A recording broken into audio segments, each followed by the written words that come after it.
What's up everybody and welcome to this evening's stream. We got a banging ESEA match on the cards tonight between DNMK and Energy Esports.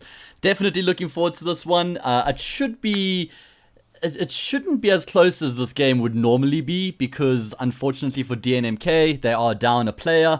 BNY, their coach and Valorant god, is going to be standing in place of Divo, who is on holiday. What do you know? One of us gamers has a life. So, unfortunately, DNMK will not be at full strength this evening. Of course, Divo is one of the heaviest hitters in the team as well, so it's going to be impacting them in the fragging department quite substantially. On the side of Energy, they are here in full force tonight, and this team is looking sexy at the moment. They made some changes recently. Okay, got information. Not the coach anymore. Now he's just a Valorant player. I was wondering how he had time to do both. I'm not going to lie. But he is a full-on Valorant player now for DNMK, is BNY. And he's standing in for the boys because he was their coach. And clearly he's still just signed up to ESEA and whatnot, so helping them out. Back on what I was saying, this Energy team has actually been looking pretty sexy lately. They made the changes recently where they removed Tianqi and Lichlord from the roster. I think those were good changes, not because the players are bad by any stretch of the imagination, but the strengths that they possess weren't exactly what Energy needed. They needed more firepower, and they just needed more space to be created around the map. So bringing in the likes of Wipeout and Flexi has certainly improved that department for them.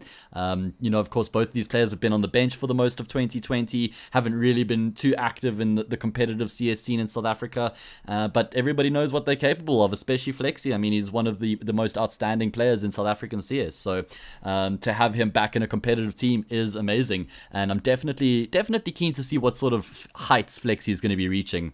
I mean, if we think back to like 2017 and that Energy roster with Black Poison, Flexi, you could actually make a case for Flexi being like a top 5 player in South Africa, but I kind of feel like he's tapered away and dropped off a bit over the years. Like, I don't know if it's a confidence thing or what's going on, but he hasn't really lived up to that expectation. But he's still very young, right? So there's plenty of opportunity for him to realize that potential and reach those heights that everyone knows he's capable of. So I'm really looking forward to see how Flexi's going to be evolving in this Energy team in the months to come. If we can just figure out, there we go, CS on the screen. And we're just waiting for these players to ready up. So, let's see what's going on in chat, what's popping.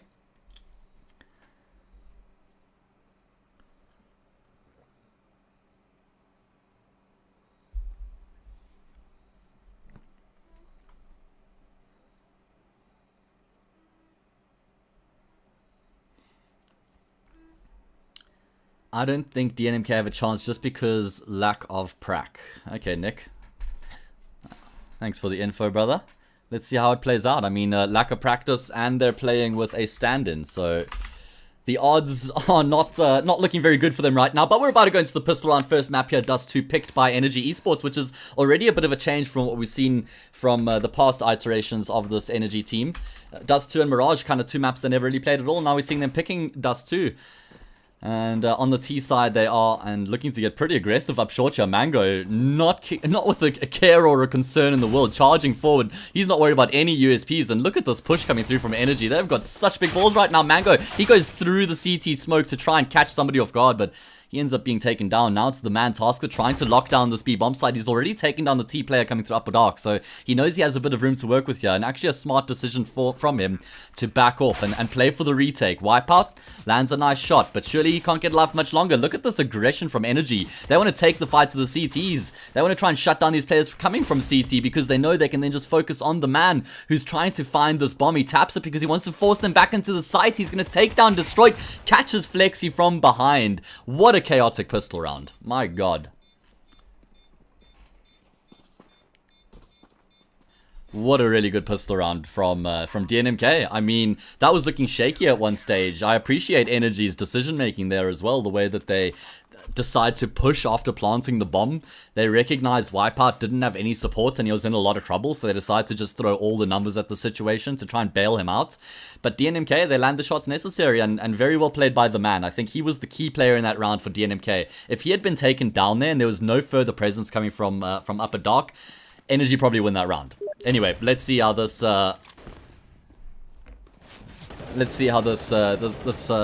force buy is going to be working. I call it a force buy, but Energy actually pretty much have a better buy than what Energy have right now. I mean, it's just so crazy to see how this economy game plays out when you get the bomb plant on the T side and then you get to pretty much have a better buy than the CTs even though you lose the pistol.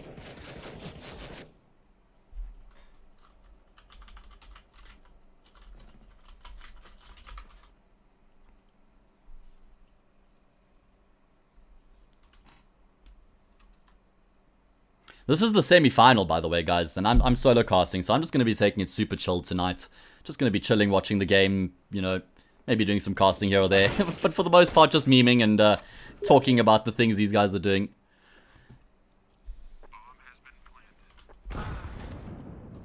Oh, I see that the right side of the screen... What is going on? Why is it doing that? Why is it doing that? I see exactly what Tools is talking about. I don't know why it's doing that, though. On my screen, it is...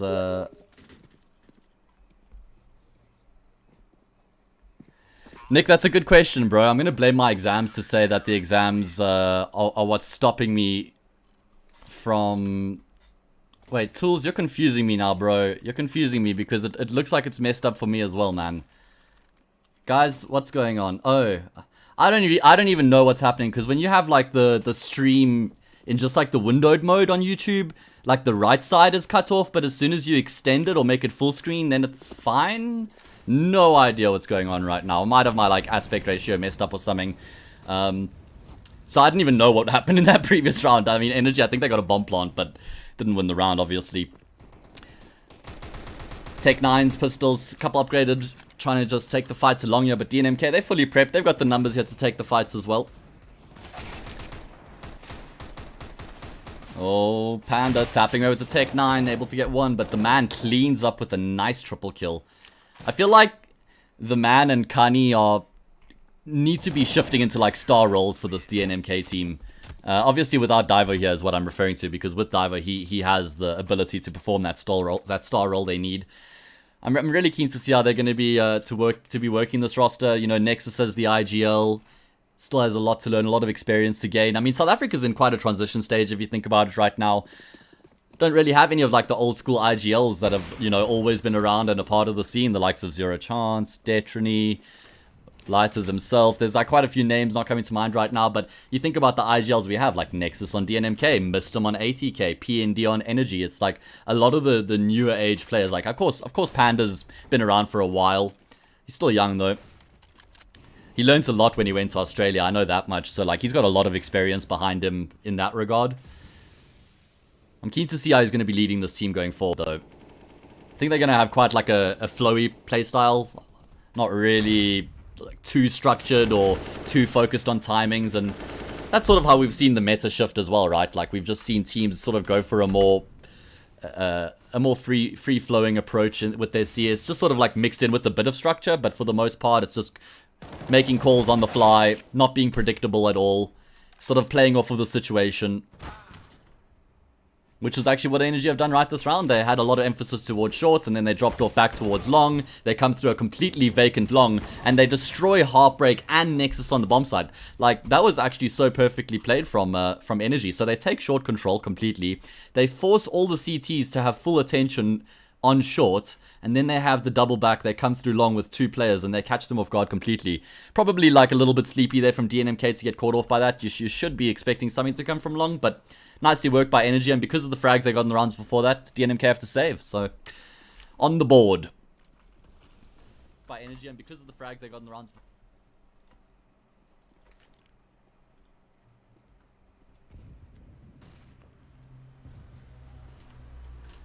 Yeah, sorry about the net graph there, Rusty Rust.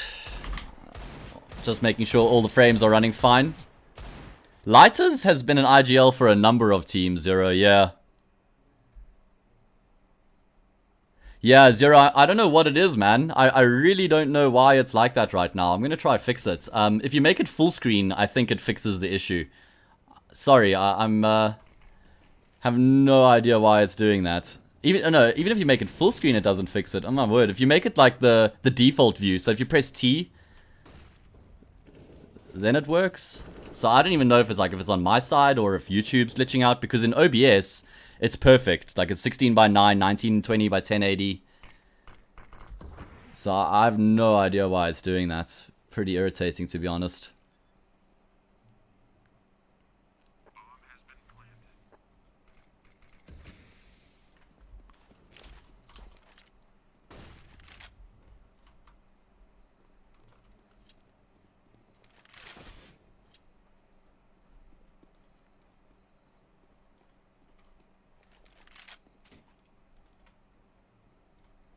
Switch to mini player and then back to full screen. Wow, how on earth is that a fix?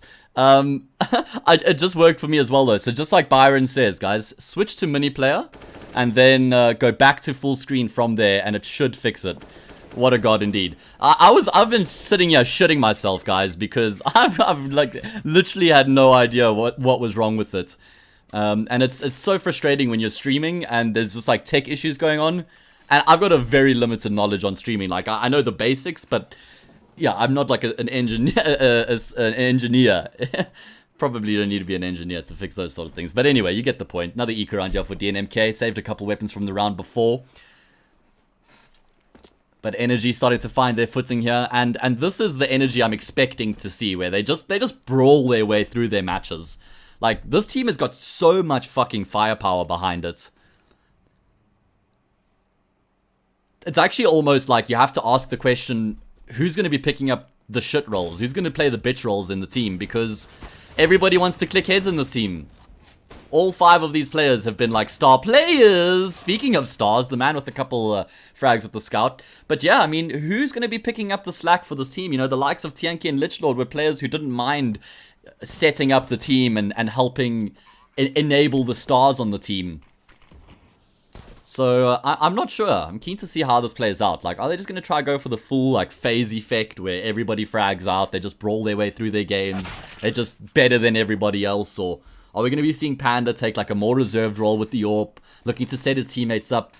Is Flexi going to be evolving and having a more passive role? You say Flexi as well, Tools? Yeah, could be Flex. I mean, problem with Flexi is, like, his communication hasn't always been his strongest point, and I feel like it's really important that your support player's communication is up to scratch, because he's also making sure that he's in the right place at the right time, where his teammates expect him to be, you know, calling what sort of util he's throwing, when he's going to be, you know, creating the space, or when he's going to be running in first. So I'm keen to see how that works out. I think that Flexi's come a long way. First full gun round here on Dust 2. Like proper full gun round. AWPs on the table for both the teams, and look at the short aggression coming through from DNMK. They've also got Nexus playing on the opposite side of the doors here, so all of them can pounce when ready. But Energy, not very interested right now. 4 of their players are towards long. It's only Destroyed towards middle, and that's a great shot from him. He's going to spot the stack, but unfortunately, he gets taken down before he can do anything about it. However, that is a lot of information now on the table for Energy, and you can see off the back of that info, they're just going to be making their way aggressively up long. All 4 players pushing their way forward. Panda with the AWP going to be landing the shot onto BNY, allowing them to push even further. Nice attention to detail, just reapplying the wall of smokes. But the man, oh my god. First he takes down Mango, and then he brings Panda even lower, bringing it back into the 3 versus 3. Nice frag there from Heartbreak as well. Finally peeks out a get right, and this is so tough for Energy. Both of the players on the bomb sites right now. It's just Flexi left, and not for much longer either. The man, he's pitched up to play, man. He is 11-4 right now in 7 rounds. Nexus yet to frag. For anyone who's just joined us, as you can see, BNY is playing in place of Divo tonight. Game is harder than Valorant. Are you sure, Tools? I don't know, man. I think, you know, Valorant's the superior esport from what I've been hearing. At least that's what the North American orgs think. Paying $25,000 to $30,000 to tier 3 failed Counter-Strike players. So, yeah, I mean, if you're an NA, a different perception in South Africa, different story, right? CS will always be the better game. Don't even at me.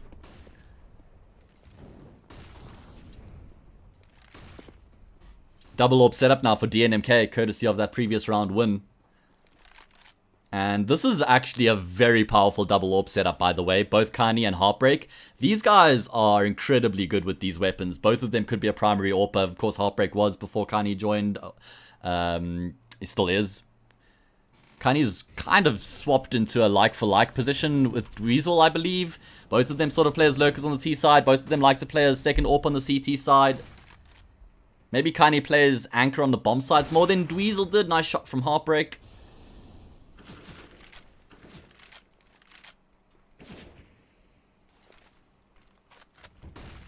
Oh, he should have heard the flash actually collide into Wipeout. If not, he would have heard the footsteps. So what do Energy do from here? They've got 3 players up short. They've got one smoke, 1 flash, and a molly between them. And the man, very aggressive, waiting for the smoke to fade, looking to make the play. He gets blinded up somewhat, but they don't spot him out, and he finds another multi-kill before he gets taken down. Now it's Mango left in the clutch 1v3. He can find the spray down onto Heartbreak, but it's Kani, who's already on the angle, dropping back into CT. Knows he doesn't have to do anything special. My God, Mango. Kani didn't even have an opportunity to blink there, and his head was taken off. Mango's turned this 1v3 into a 1 versus 1, edging his way forward. He's going to spot Nexus out, but Nexus is quick enough on the trigger. And he has the AK, so he just needs to land the 1 bullet to the head to secure the frag. And that's DNMK now answering back with 2 consecutive rounds. Probably going to be forcing Energy into Eco. No. They got enough cash in the bank. They're going to go up with a couple Galils, or even just the 1 Galil. Flex for going some util. Enough money to muster up the buy. Getting some round loss bonus behind them as well. And this ESEA semi-final season 35 is starting to set up quite nicely. Even though DNMK have the stand-in, they've gotten off to a good start here on Dust 2, which is actually Energy's map pick as well. So, all things considered, looking decent. But Energy, they've just brute forced their way into long, taken pretty much full control. And BNY is just trying to make his way back. That's the problem with like taking the long fight so early on, right? Like obviously as the CTs, you do need to contest every now and again. But if you lose those 2 players, if you lose that fight immediately in like the first 15 seconds of the round, it's so tough to try and get back into it from the CT's perspective because the Ts have got so much to work with from that point. And Wipeout just destroys Kani. The nade lands on BNY and that's the round over. Not even a single kill coming through for DNMK unless Nexus can find some exits.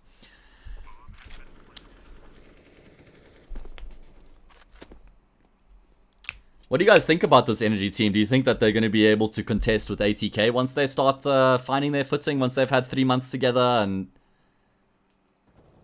they start, reaching their potential? Because I actually think that this Energy team has a lot of firepower. Like a lot. I mean, they beat Goliath 2 times in a row, right? They beat them in the in Corsi Cup, I think, in a best of 1, and then they beat them 2-0 in the quarterfinal for ESEA. Of course, Goliath have made changes of their own. They brought Dweezil and Elusive into the mix, of course, in place of Adaro and Kani, who shifted to DNMK. So Goliath are going to take a while to sort of find their groove. Well, they've got Elusive at the helm, though, and that is just like, that's such a big pickup. I can't actually stress enough. Like, I made a video about it where I just went on and on about how good of a player Elusive is and what a massive pickup that is for Goliath. It's just going to be so many positive impacts coming off the back of that. Taking the stress off Adam's shoulders from the IGL perspective, allowing him to realize himself, as an individual, as a player, allow him to focus on his own game. Going to just be revitalizing everything in Goliath. I feel like, I mean, it must have been so tough for Goliath to, be losing so many consecutive series to ATK and be getting close a lot of the time as well, but just not getting across the line. Like, how many losses can you sustain to the same team before you feel compelled to make a change? And I get it, they had to do something, and I think like Elusive was literally the best pickup they could have made. Let's not forget, Elusive Sinister 5 also beat ATK in a best of 1. Yeah, it's just a best of 1, but he showed that he had the recipe. I mean, he's smart. He figures out teams' weaknesses. He figures out their strengths. And then he knows what he can try and exploit and what he has to completely avoid. That's it, Zero. That's exactly it. Most people leave out that last part of the saying. Everyone's always like, yeah, hard work beats talent when talent doesn't work hard. It's like, yeah, well, what about when talent does work hard? Then you stand no fucking chance. So that's the thing, ATK, they seem to have really good work ethic. I actually want to make a video about that ATK team and why they're so successful. There's a number of reasons. One of them is that, like, there's literally no egos in that team. And I'm talking a lot about ATK now, but like I said, because I'm solo casting, it's just going to be like a chilled stream tonight, guys. Not my super hype normal stuff. Just going to be specking the game, chatting shit, maybe casting every now and again. Big frag there, taking down Mango. You see, this is the energy team. I keep saying it, but I'm not surprised to see this playstyle. They just individually across the map on Dust 2, which plays to their strength. They want to try and make plays, try create space, try capitalize on opportunities that they identify. They're not afraid to make solo pushes because they know they know how strong they are individually. And yes, Nick, they did pick Dust 2.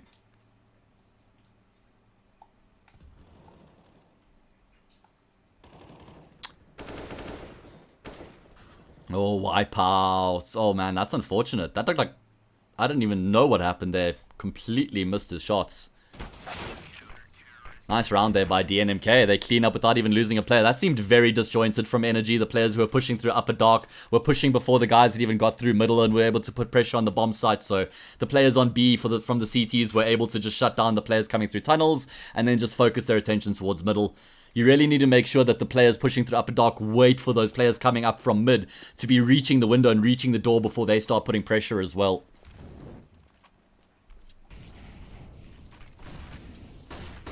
I agree. ATK is definitely not unstoppable, by the way. Like, I think that teams in South Africa have a massive mental block against them. Like, they see them as these invincibles. Yes, they're very good, but they're definitely beatable, man. They have their weaknesses. Oh, Heartbreak missing his shot. That was a big one, and he goes for the re-peek, and Flexi absolutely destroys him. Bit of a misplay there from Heartbreak. You can never re-peek that angle once you've lost control. And now look at what that's created. Flexi continues to plague them as he's opened up the A-bomb site for his team. Ikani and Nexus, 2 versus 3 to try and retake the site here and get DNMK back in the lead. But this is a tough retake for them. They've got 4 flashes and a kit, but this is a very good post-plant situation that Energy find themselves in right now. They've got a bit of a triangle set up, all 3 players locking down the angles, and Flexi's going to find another kill in the round. And I just want to point out how Flexi was enabled after he took down Heartbreak on short, because Heartbreak repeaked. So that's what let Flexi just charge up short and take down the second player on the bomb site, and now he's continued to stay alive. First of all, Heartbreak missed that shot, which you can never really, completely say you lost a round because the player missed a shot, because people are always going to miss shots, so you can't always rely on people 100% hitting their shots every time. But that shot missed cost them a lot, and the re-peak even more. Yeah, Zero. It is the same as that Bravado era, but Bravado was literally a name in South African CS that just instilled fear in whoever they were playing against. They didn't give a fuck about who you were, and they would just, they literally had no fear. And even if they did internally, they never ever showed it. Yeah. Actually, that's another video I want to make, Zero, is like comparing the different eras in South African CS. Like the DC era, like all those years ago, then the Bravado era, then the Energy era, then another Bravado era, kind of. Maybe not really. I mean, that's the funny part. Even though Bravado went to America, they were actually losing to Energy when they left, but they still went over and were so successful. Then we had that Energy era through like 2017 and 18. Then the Goliath era last year.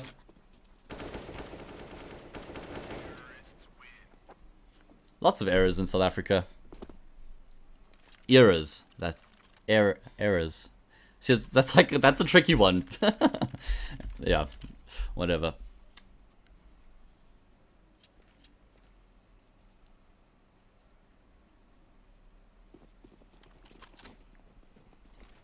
Six to 8, Energy looking good on this T side of their map pick, and they're going to be taking the fight towards long once again. DNMK also throwing numbers at the situation. 3 players pushing their way forward. They want to take these fights, but as I said, if you lose these players very early on the round, that's the round set and done before you can even get anything done. BNY will find 1, but that's all it's going to be. And Energy, they found their groove, they found their footing, and this is the half over. Stroit wants some more info, but he'll be taking Nexus down.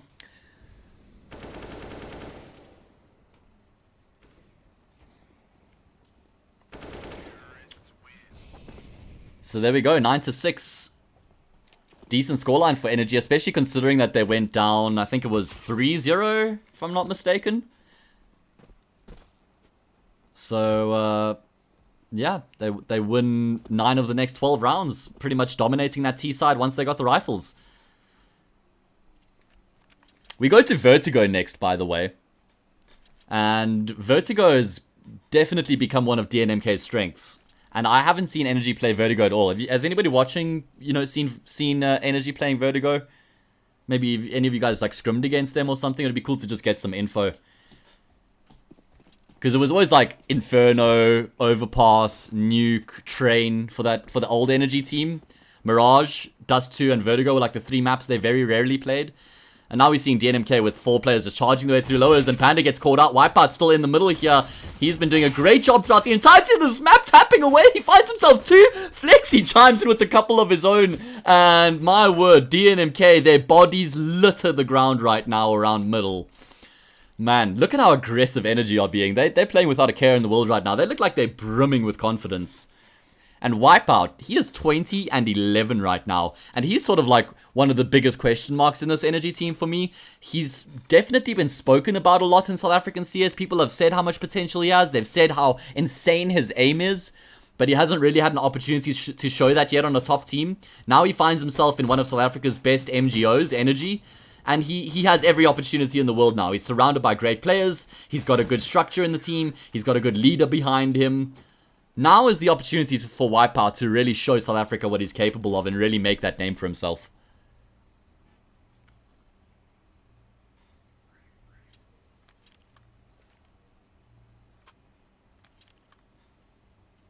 They haven't played Vertigo yet. Okay. Well, that should make things interesting because DNMK, they play Vertigo very well. And their strengths are very much suited to Vertigo as well. Especially with players like the Man. Gonna be a full force here. Oh, no, excuse me. It's the second round, the third round of the half. So, full buy for both these teams. Not really a buy for Energy, I suppose. They're in a bonus round because they've kept all their weapons from the previous. And Mango's going to catch the Man off. Oh my god, the Man is seething. Oh, he is absolutely seething right now. Oh, Jesus. He's going to be so mad at Nexus. But it's unfortunate because they just crossed each other in the smoke. I didn't even realize that. That's unfortunate.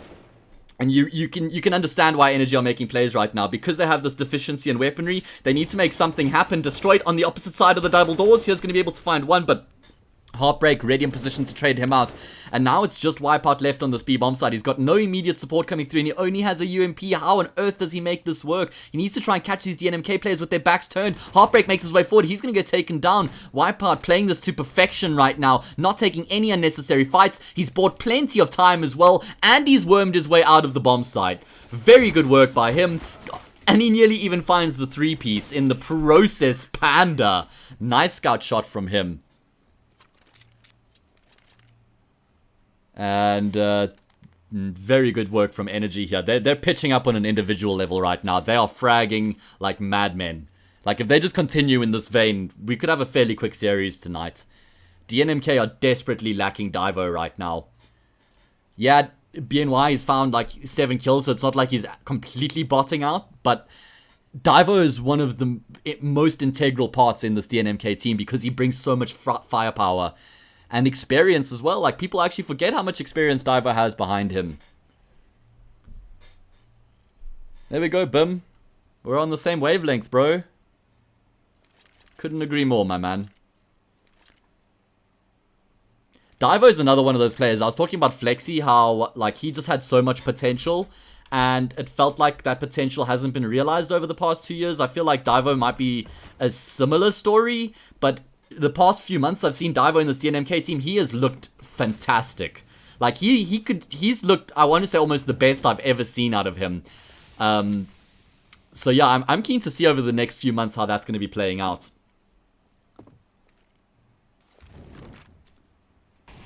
If Divo can reach the heights that everybody knows he's capable of, this DNMK team, their stonks go up drastically. Eco round for DNMK. Desert Eagles, MP9 as Scout. They found first blood at least. How do they navigate this, though, after finding first blood? I'm keen to see how they manipulate Energy's defense here and where they end up actually going. Because of that frag, Energy have been forced to spread their defenses a bit thinner across the map. And you can see right now, it's actually pretty much one choke point per player, right? Wipeout's watching B, Destroyed's watching middle, Flexi on short, Mango on long. And it's never really an ideal situation as the CTs when you end up in that position. Because as soon as you lose like one individual fight somewhere in the map, it just creates such a big opening. And it becomes very tough to try and rework it from there. So Energy need to find the next kill here. I like this decision from DNMK a lot. Group up on short, all 4 players, pop flash through the smoke and charge forward. Flexi on the opposite side though welcomes them with open arms. They spot Mango out as well. He's going to land a headshot there to stem this flow from DNMK. He does get taken down, but still a good job here by Energy to bring this back into even numbers. They should be closing this out. There's no armor on BNY or the man. But when Sean's landing shots like that, you can never take anything for granted. Oh man, Wipeout gets one, but the man lands another sexy scout shot, and he is on point this evening. There we go, the eco round, or the quasi-buy as Semler would call it, gets won, or is won by DNMK. So they get themselves on the board here on the T side. Bring an end to that win streak that Energy found as well. I think it was like 6 rounds in a row Energy won there, so good work by DNMK. Rifles across the board for them, and they need to start building themselves a bit of a platform now on this T side. They have to string some rounds together. They have to force Energy to get into a bit of an economic turmoil situation, readjust their setup, try and make some plays, and there we go. There's Destroyed making his way forward. BNY, the Valorant player, takes their heads clean off, opens up that A bomb site. Mango wants to go through the smoke, and he does, but he's going to get taken down by Heartbreak, who was holding for that exact play to come through, and he's going to be catching Wipeout off guard. But Heartbreak, you can't be BMing somebody when there's other players left alive on the server. He ends up gifting his life away, and Panda doesn't have any choice but to save.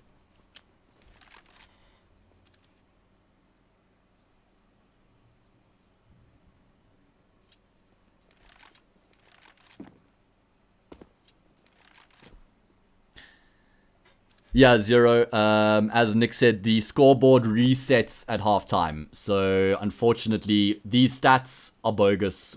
Trust me, you see these effective flashes? These numbers should be a lot higher. And they would be a lot higher if we didn't have the reset at halftime. These numbers, however, these are still legit numbers. 17 and 10 on Flex. Great work by him, man. Wipeout 22 and 14. It's the 2 new additions to the roster that are doing the heavy lifting right now for Energy. And I said it before, I'll say it again. This Energy team is loaded with firepower, man. And that brings the question, who's going to be picking up the bitch roles? Who's going to be instilling the structure? Someone has to. We've seen with FaZe, you can't just put 5 superstars in a team and expect to win your games. It's been proven. It's really been proven how important players like Stiko are. How these setup, these support players who don't care about their own stats. They care about setting up their teammates. Players like MSL used to be. These individuals like Carrigan is now. They contribute so much to the rosters. And they're always the first people to be kicked from the team as well.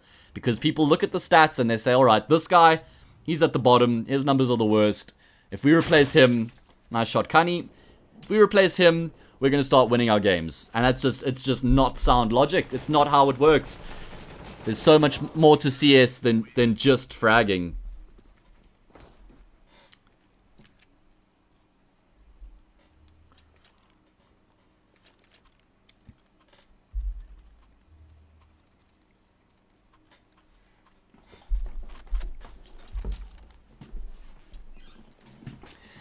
Another full gun round here for Energy, so this is where things start to get interesting. If Energy lose this round, DNMK have picked up 2 gun rounds, maybe 3 with that force buy, and they're actually going to be finding quite a lot of momentum on this T side. And they find first blood as well. The man, he's got the spawn with the AWP, he opens things up. And Panda wants to re-aggress here, he's going to push forward, he spotted the man out, and he's actually lucky he saw his head, because that gave him the information. He had no business in pushing forward there. So again, DNMK open things up, and look at the change here, guys. So I really like this from DNMK. They get the opening pick with the AWP, but they don't just continue charging out long because they got that frag. You don't have to. You've got the one-man advantage. You can just pull out and play off that advantage from there. No need to commit because you run forward, maybe you get sprayed down, you lose 2 players, you trade it, it's a 3v3. And a 5v4 as the tease is way more valuable than a 3v3. Maybe not way more, but it is more valuable. And again, look at what it's forced Energy to do with their setup because they find that first frag so early on. Split down the middle. They got no one in mid, 2 players on the A bomb site, 2 players on the B bomb site. Panda's been found out towards long, the man being very patient. Eventually does take him down. Destroyed finally gets a kill for his team. And Energy, oh, Destroyed doing so much work right now. That multi-kill and he stays alive, bringing things back into the 3v3, that's huge. Rotations coming through from the teammates as well towards the, say, bomb site. But DNMK, they still hold the cards right now. They still have the aces. Especially with that frag. Mango missing his shots. He's going to get found out as well. Now it's just Wipeout left in the 1 versus 3 clutch. I don't think they know exactly where he is, but he needs to find a frag quickly here. Waiting for Kani, who's going to be peering above that smoke. He's able to take him down. He knows where Heartbreak and the man are, so he has the information as to where these last 2 remaining players are. They're also both fairly low, so a dink will do the job. Wipeout doesn't have a kit, but there might be one on the site. I'm not entirely sure. The bomb is planted for long, and the man, he's just jiggles peeking right now. And Wipeout's convinced that there's still a player towards short. He's taking down the man. He spots Heartbreak, and he's going to take him down as well. The 1 versus 3 clutch by Wipeout is on point. He gets it done. My God. What a clutch. I really like that. I wish I had a replay function. So the way he just, as I said, they didn't know where he was. So he has to find that first frag quickly enough. So he comes through here, and he just waits on the edge of the smoke, right? And Kani, he just peers above, with no info, gets taken down. Then after that, Wipeout knows where the remaining 2 players are. You know there's one short, he knows there's one long. Makes the move, gets the man long, and he has the presence of mind to realize that the other player had rotated out as well. So he was ready for him to peek long. Great clutch by Wipeout.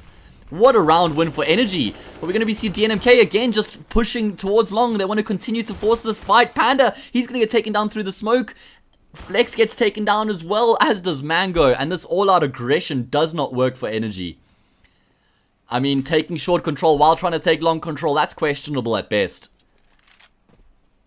Like, I've seen a lot of over-aggression from Energy in this round, to be honest with you. And not only in this round, but in this map so far. And it's worked out for them like 65-70% of the time. But they're getting punished occasionally as well, and they need to just keep themselves in check right now.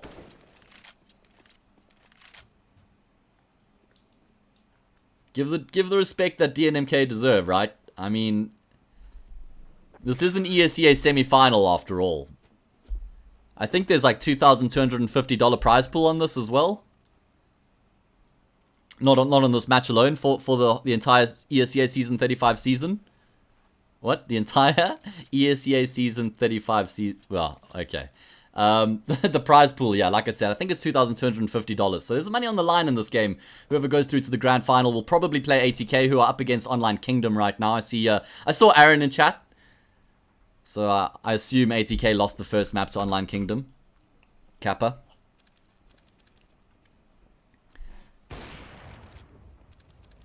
So DNMK, they're starting to make things spicy here on Dust 2 as they draw within 3 rounds. It should be within 2 after this. Nice flashbang, completely blinds up Nexus, and the man gets caught out as well. But I'm not entirely sure what they're doing. They're like in no man's land. And the team aren't doing anything off the back of that. They're just sort of like taking mid-control. Wipeout with the Zeus. With the Zeus! No! This is not a thing! Why is this a thing? How can you hit someone with the Zeus but it tags them? It should be all or nothing. No one wants to tag people with Zeuses. I would literally rather see 0 damage done than 70 damage done with my Zeus. Rather, like, shorten the distance and make it 100 damage every single time. Can't be tagging people with the Zeus. That's bullshit. Energy, they're going to look to make this retake happen. They got the 1-man advantage. They're going to be smoking off tunnels. Not going to be affecting any of the T players. Destroyed. He finds a frag. That's going to be prompting the players to push forward. Kani finds one, but he gets traded out immediately. Now it's just BNY in the corner. He gets taken down as well. Oh man, the ball has been dropped by DNMK, and that's unfortunate. I mean, it was such a hard eco round for Energy. I think they've invested into like a P250 and a flashbang or something. And it was DNMK's round for the taking. They had everything going their way, and they just can't get it done. Like I said, I'm not sure what the approach was. They have 2 players up long, 2 players taking mid control, and then someone in upper dark in an anti-eco round. These guys are pushing forward. The bomb's still like top mid. I mean, there might have been a plan to try and fake, but you don't need to fake in anti-eco rounds. I'm not sure what the plan was there. Maybe I misread something. Could be a very likely situation as well. But that's a huge let-off for Energy. I mean, yeah. Well played by Energy as well, by the way, with that flash play towards long. Anyway, back into the gun round. Hello, Aaron. You also sexy human.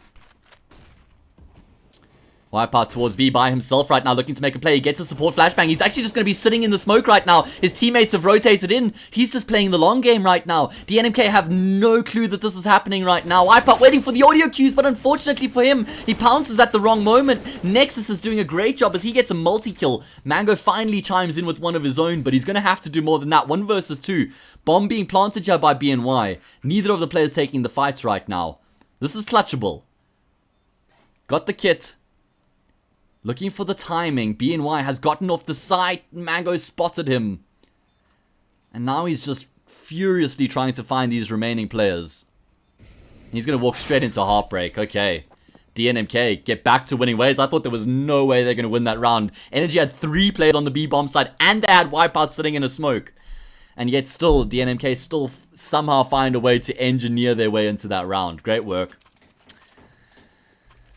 This is the ESEA Season 35 semi-final, by the way, guys. Winner will play against ATK or Online Kingdom, so ATK, in the grand final. I'll be streaming that as well if that's an option, if there's nobody else doing it, or... Hey, I mean, it's free to stream for anyone, right? So, democracy. What? I don't know. Run with me, guys.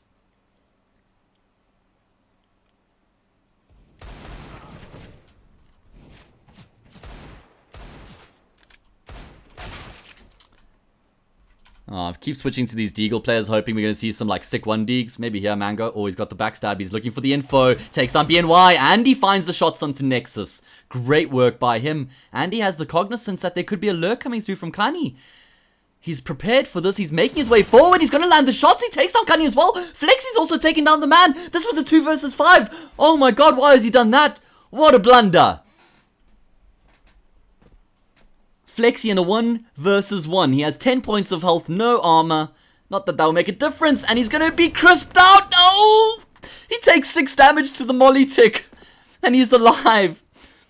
But how on earth does he win this? He has to catch the man off guard. They can't take a fair fight because the man will just win that every day of the week.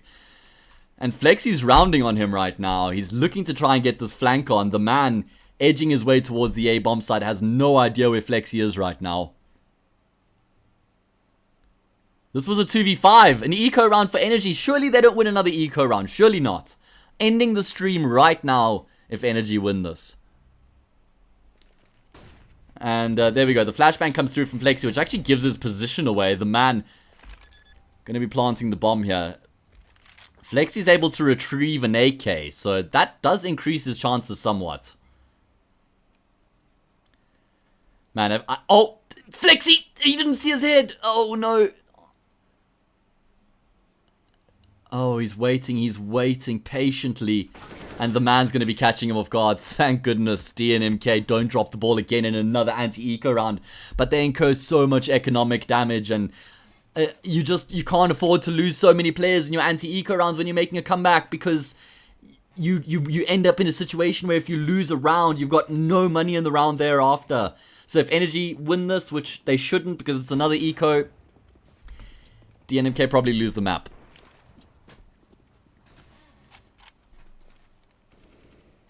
Come on, DNMK. Let's see a nice clean anti-eco out of you guys this round. I mean, the previous one looked super clean until Mango had that neat triple kill. I say neat. It was amazing. What's up, Josh? Good to see you, brother. I'll be seeing you tomorrow night as well. Oh, BNY has been playing Valorant for too long, lads. Oh god, one of the easiest flashes in the game goes too high. Yeah, that's a good point, Tools. I bet Divo lands that flash. Although, BNY 15 and 22 right now. I mean, all things considered, he's pulling his weight. He's doing even more than DNMK could have asked of him, I reckon. See, this is a much better approach from DNMK right now. They don't have a lurker. They're not trying to like take long control while they're pushing up short. They're just in their anti-eco. They group up with all 5 players in middle. They then send 4 players up short as a unit, taking map control methodically, making sure they don't get caught off by any pistols. There's no CTs that can work their way in between them. Quite a lot of damage has been dealt, but all 5 players will stay alive here for DNMK, and that's what I was referring to at the start of this round. You need to build up a bank when you're making a comeback. And that's what they've done right now. If they lose a round, they're going to be able to buy up in the next. Energy, they found themselves in a bit of an awkward position right now. They were ahead, I think it was like 12-6, might even have been like 13-6, maybe? I don't know. Definitely 12-6 at one point. DNMK have fought their way into this map. 1 round away from tying things up and then putting energy on an eco, so they'll get themselves on map point then. What is going on right now? How have we ended up in this point? There's no AWP for energy, and look at how much more reserved energy are being right now. They're not trying to push through long, they're not pushing up short. It's just like, why weren't they playing like this? Why weren't they playing properly like this from the beginning? It's like, now that they've realized how close this game is getting, it's like, okay, now we should play properly. But it's 14-13, it might be too late. Might be too late. DNMK, they've found their footing here on the T side. They're taking short control once again. But with plenty of time left on the clock, they have options available.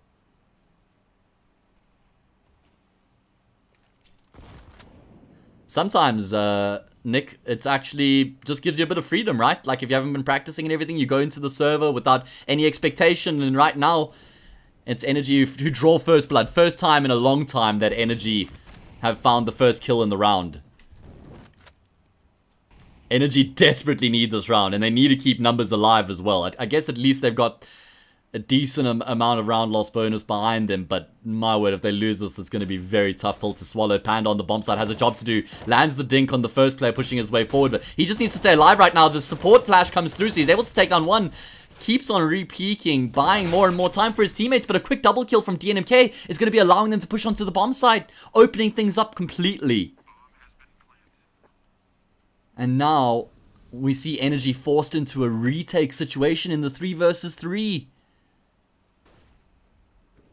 Flash and an HE to aid their cause here and making the retake happen. Both Kani and Nexus are very low right now. Wipeout making his way up the ramp, looking for the heads. He's going to find the first onto the man, but Kani still alive and kicking finds a kill. Surely there's no way Kani wins it from this position. He has 10 health and they know exactly where he is right now. Mango on the angle. Flex has the kit and Mango takes him down. Flex doesn't have the kit, but he's got the defuse regardless. My word, Energy's hearts are going to be in their throats right now.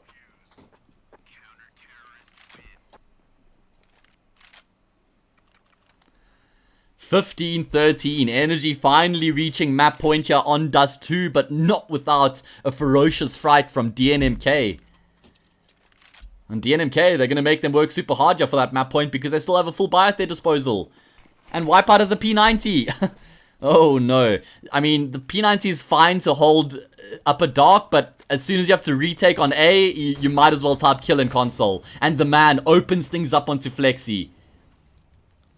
Energy have had no luck in taking long fights. This entire half, they've pretty much lost these fights.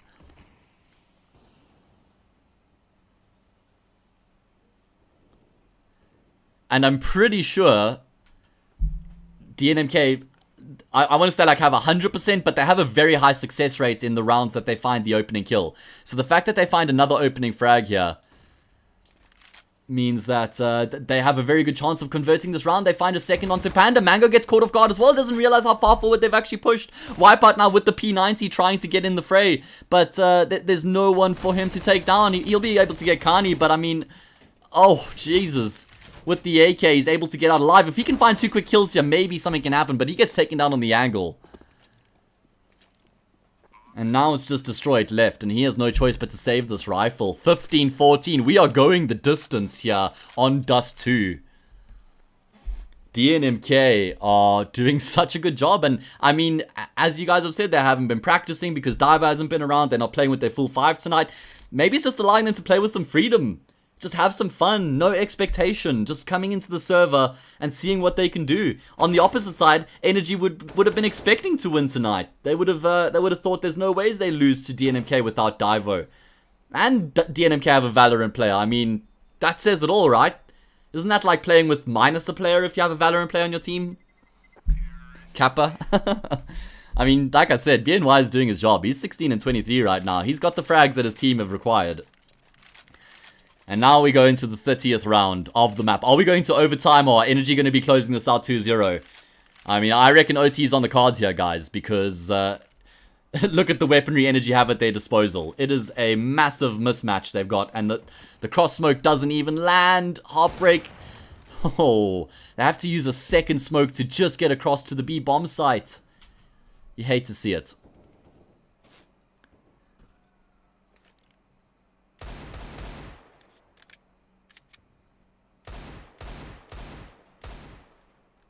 Yeah, I saw your suggestion, Chappie. I'm not sure if it's going to happen, man.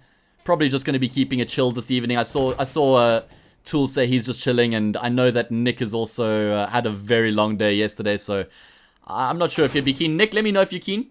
Can make it happen.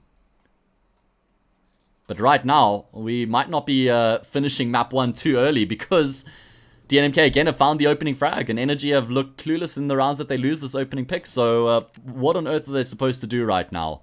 DNMK just working this T side so nicely, grouping up as a unit, taking fights together, keeping things so simple right now, and it's working out fantastically.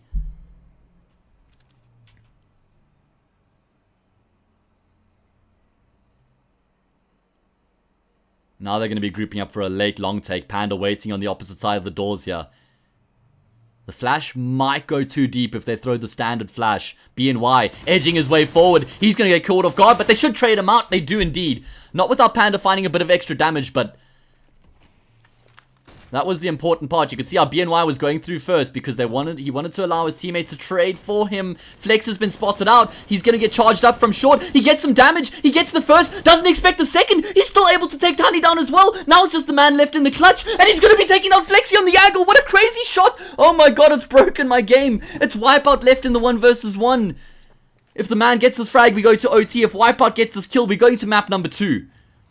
And I'm backing the man from here. I think the man clutches this out with the Yorp. He's feeling it right now. He's looked so good for the entirety of this map. He drops his smoke to buy himself some more space. He's working around the smoke. Wipeout's not anticipating this right now. Wipeout hasn't read it. Wipeout hasn't realized they bypassed one another like ships in the night. Who's going to be realizing first? When does the penny drop? The man making his way back towards the side. Wipeout does not realize the frag is for free. And the man closes it out. The 1 versus 1 goes the way of DNMK. We're going to overtime, and Energy must be so upset right now. How have they let this game slip through their fingers? How have they let this game slip through their fingers?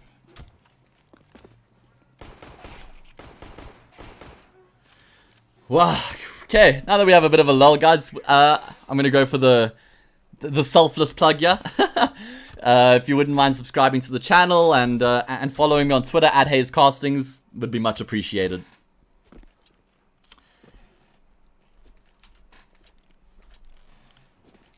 So normally the team who makes the comeback and pushes the game to overtime is the team who has the advantage going into overtime. That's like the standard in CS.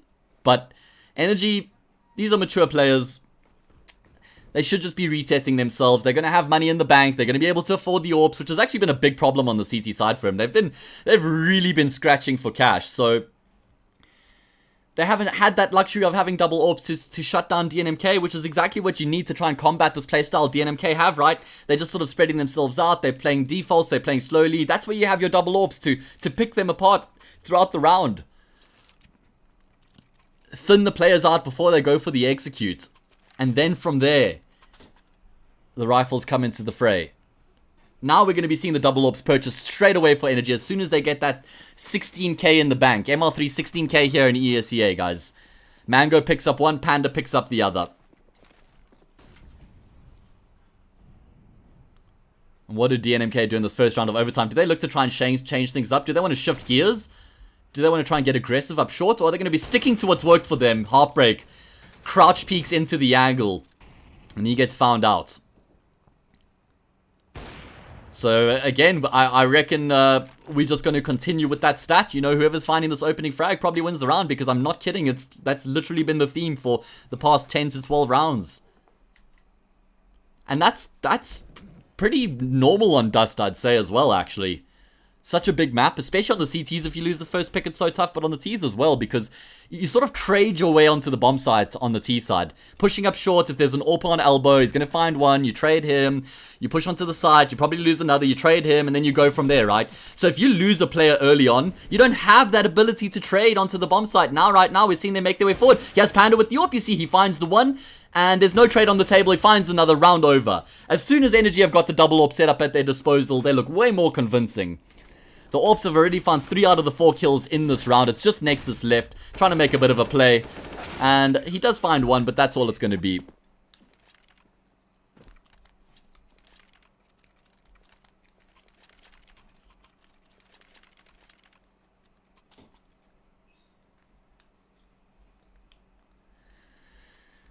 Okay, so DNMK, they say, how do we combat this double AWP setup of Energy? Well, we also have a double AWP setup, maybe.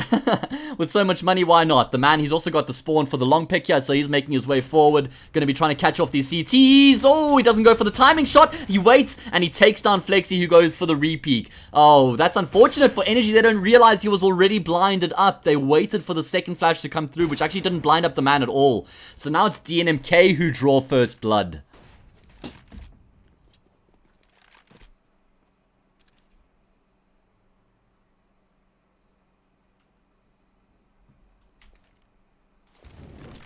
Oh, Heartbreak also finding another pick. Look at Wipeout, though. He's pushed all the way through Dark in towards T-Spawn.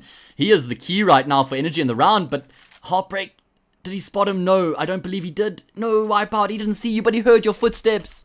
You've given up the jig. You stepped unnecessarily, and now it's all over for you. Oh, God, that is so unfortunate.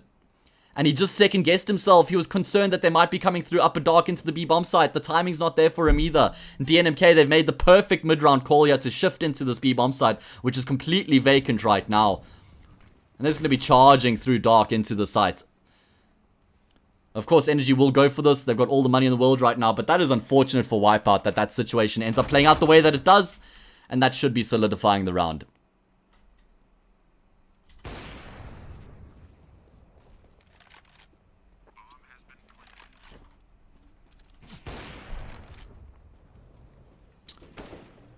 If Wipeout can find these 2 kills here, maybe there could be something. Oh no, you can't find the spray transfer that was necessary. Panda left in the 1v3. Spots the first out. Oh, and he just can't hold the angle for long enough, unfortunately. BNY peaks as soon as he unscopes. 16-16 again. The team who finds the opening frag converts the round. Neither of these teams are able to sort of get themselves out of these 4 versus 5 positions.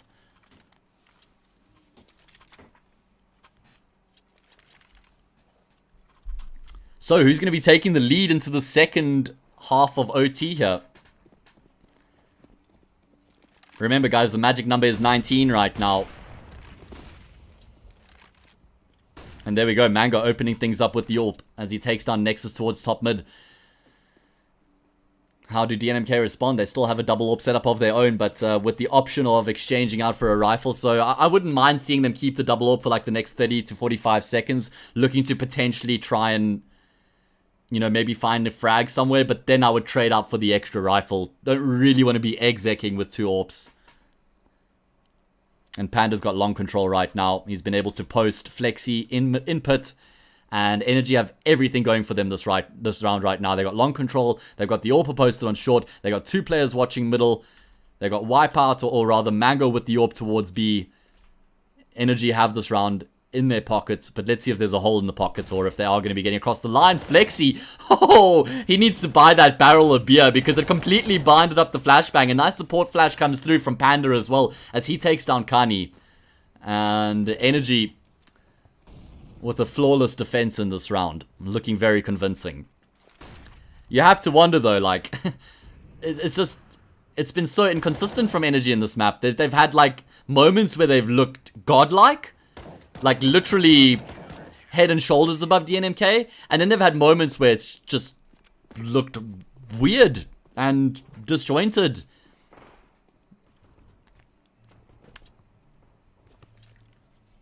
Yeah, early days, I guess, with the roster, so that could be a bit of a side effect. You know, the communication's going to take a while to figure out.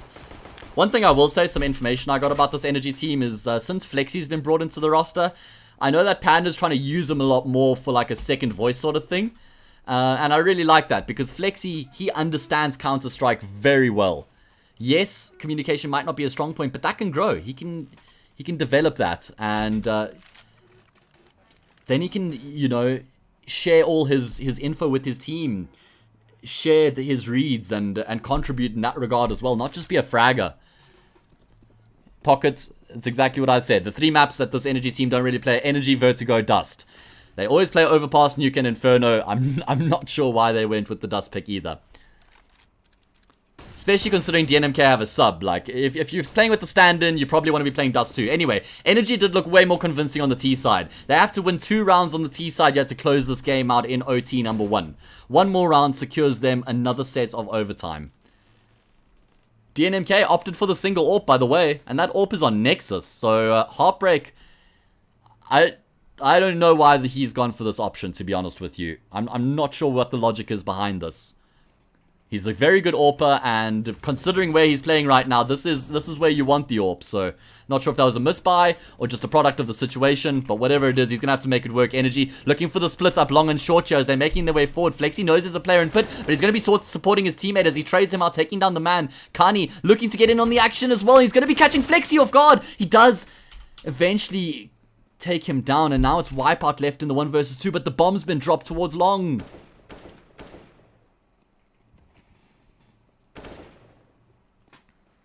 Wipeout had a fantastic 1 versus 3 earlier.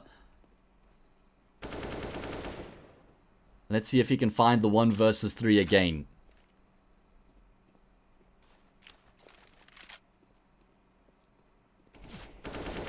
There we go. Opens up with the first on Tukani. Nexus left in this 1 versus 1. He's trying to make his way forward. He wants to force the fight here. Oh, great headshot there from Nexus. I thought Wipeout did a good job there. I thought he was probably going to be...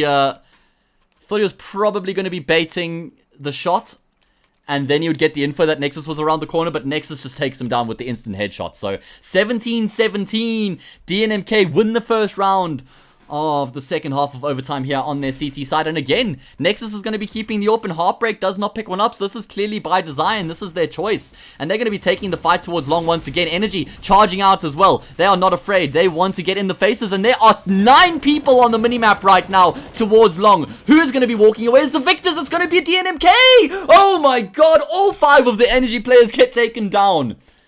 Energy, just leave long. Leave long. You don't need to just rush out long like that. You've got the firepower behind you.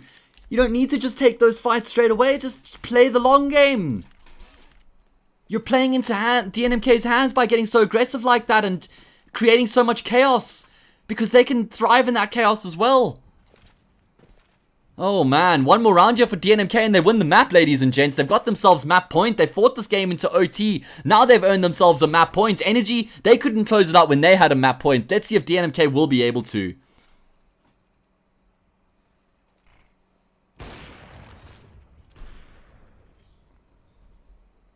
There we go, Rusty. Educating me, bro. Thank you, I appreciate that. And now we will see the second orb coming out for Kani as Heartbreak finds a pick. This time with the AK. It's falling apart for Energy right now. It's a 3 versus 5. They do get themselves onto the B bomb side at the bare minimum. The molly misses the mark, so that's going to be giving Nexus free reign on window. They can't get across the doors either. Wipeout, he just goes dry. He takes the fight. Now Mango lands the shot. Nexus lands one of his own, and it's a 2 versus 3 as the bomb plant comes through here. Can Wipeout and Mango navigate the situation for Energy and take this to a second set of overtime? Or are DNMK going to be closing this out? Nexus pushes forward, and it's going to be DNMK. Oh my god. They win the map 19-17 overtime. Energy's map pick as well. We're going to Vertigo with Dynamic ahead. Ring the church bells. Dynamic have done it. What did we just witness, everybody? What did we just witness? Energy dropping the ball. They realized too late the game had gotten too close before they'd started taking it seriously. They were being too aggressive on their CT side, giving up too many opening picks, not making great economic decisions. And Energy have lost the first map. We go to Vertigo, which is DNMK's pick. Energy don't play Vertigo. They don't play Vertigo. They didn't play Dust, but they picked Dust. Question mark? Hello, anybody? I don't know. Yeah, that was, yeah. Are you guys as confused as I am right now? The man went crazy. I think he got 36 kills in that map, by the way. I want to go see how many hours he has in the past 2 weeks right now. Because, as we've established, DNMK haven't been pracking that much lately because Divo, he's been on holiday. Okay, the man hides his hours. He doesn't want us to know how much Among Us he plays, guys. That's the real reason why. But, that was such a good performance from DNMK. As much as I'm going on about how Energy dropped the ball, let's actually just talk about DNMK for a second. Because they playing with the stand-in, and they had a very, very good T side. They kept things super simple, didn't get over-aggressive, kept the faith, used BNY to their advantage, sending him in first, trading off of him. The players who needed to popped off. And that was a great, great performance by DNMK.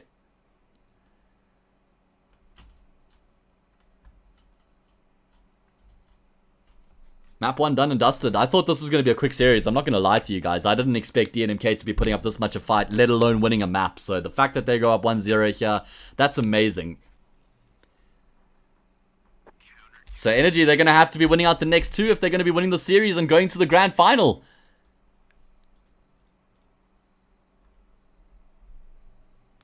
Sorry, Josh. That's true, by the way. Like you got to like speed run the maps without touching any walls. But point being, so I think Inferno's the third map, by the way, which it does bode well for Energy, but it's also a solid map for DNMK, and the man on Inferno is also such a handful. Towards Banana, he must be one of the most frustrating players to play against in Banana. The way that he's just has no fear at all, happy to take any and all fights, wants to get in your face. Even if you've brought him low, he's still going to peek you. Even if there's two of you, he's still going to peek you.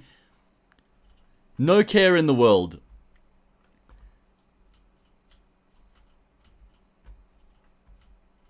So, there's no easy way out of the woods right now for Energy. They have to win on Vertigo. DNMK's picked. Then they have to go to Inferno, where DNMK will also be a force to be reckoned with to close out the series and reach the grand final. Yes, this was Ian's map pick, but what's up? Tian, quick question while you're here. Did you guys do any work on Vertigo when you were a part of the roster? I know like things obviously could have changed over the past few weeks or so. But did you guys ever practice Vert? Was that ever like a conversation? Okay. Okay, well that's a good thing then. That gives me hope. That gives me faith.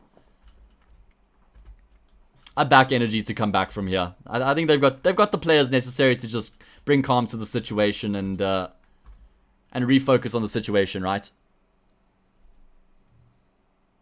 Yeah, I know. You guys banned Mirage and you didn't play much Dust either. But yeah, things could have changed as well, right? As Pocket says, the new team maybe hasn't been practicing Vertigo. Wow. Heartbreak. Great first map performance, my guy.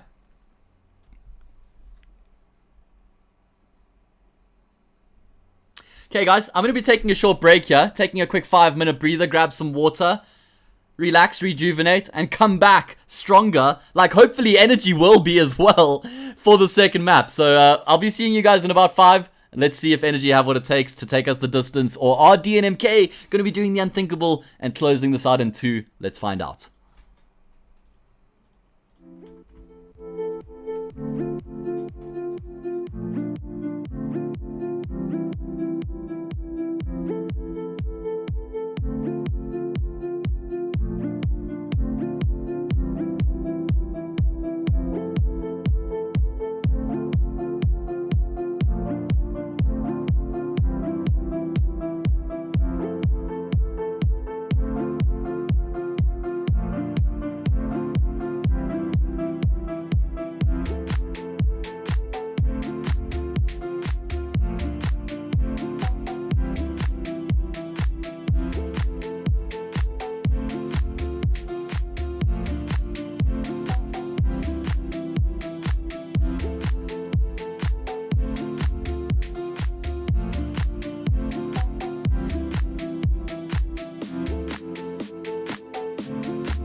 What's up, everybody? Welcome back to this ESEA semi-final between Energy and DNMK. If you're just joining us, you've missed a hell of a first map. Excuse me. We just witnessed DNMK somehow pull off a masterclass victory against Energy. They won 19-17 on Energy's map pick, nonetheless. On Dust 2, Energy were ahead 12-6. Maybe even 13-6. I think it was 12-6 at one stage on the CT side.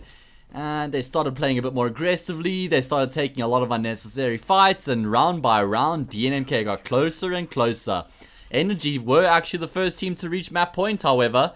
They got themselves up to 15-14. Actually, 15-13, if I recall correctly. They were up to at one stage. 15-13.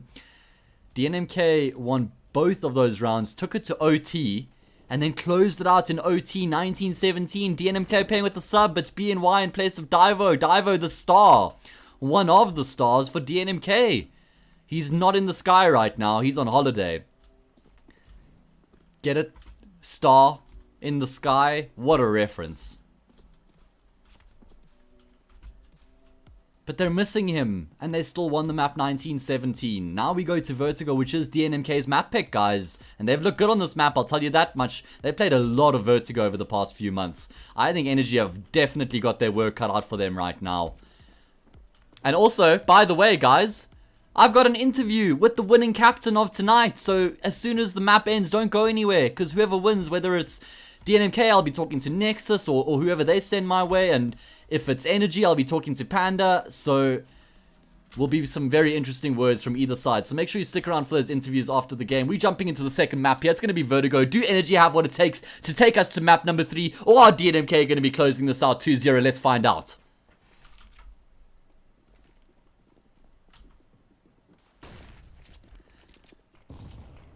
Oh, big nade there from Panda. He does a chunk of damage to both Nexus and BNY. It's a bit of a fake, though. Seems like DNMK are going to be making their way towards this B-bomb site eventually. But Energy, they haven't taken the bait. Mango, he's taken a bullet to the brain. But Wipeout, he's the key right now in the round. He is the bait, and he is going to be... Oh, he is the one who's being baited for. And he picks up a nice double kill. But Kani, he's doing some damage of his own. He's going to pick up a swift triple kill. Maintaining control of this B-bomb site. He's doing even more work. Oh my god, Kani's going to be up for the ace. No, Nexus robs him like a thief in the night. What are you doing, Nexus? But what just happened? What just happened? How does... What? That was a 5v3. 2 fantastic one-taps from Wipeout, but Kani picks up the swift triple, gets the 4th. Nexus comes in to support him, and DNMK are on the board. And what would be the worst case scenario right now for Energy is if they end up going down like 3 or 4 rounds or 5 rounds early on, because all those emotions from the first map are going to be starting to float into the second map as well. And the double nade just destroys Mango. Goodnight, Sweet Prince. He's going to be doing nothing further in this round. Oh, DNMK, they've got a spring in their step right now, everybody. And the team's feeling good. They don't have expectation coming into this game. They're just looking to have fun, and there's a nice knife kill at least, but...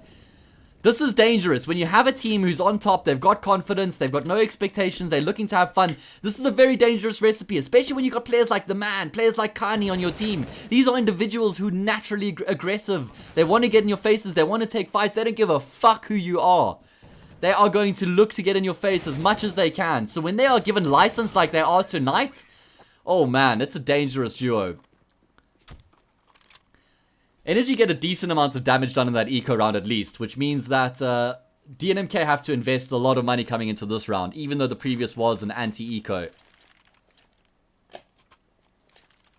Josh, you finished your guys' game already? Share some scores with us on maps, please, if you'll be so kind, if that is the case. Going to be seeing Energy coming back with a gun round here in the third. Big opportunity for them if they can win this gun round. They reset DNMK's economy.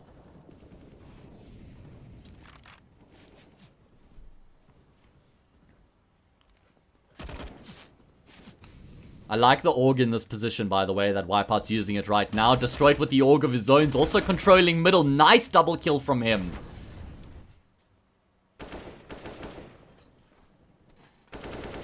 And it's looking like a very solid defense right now across the board for Energy, just dealing with the sporadic aggression that's coming through from Dynamic until eventually Kani's able to break the deadlock.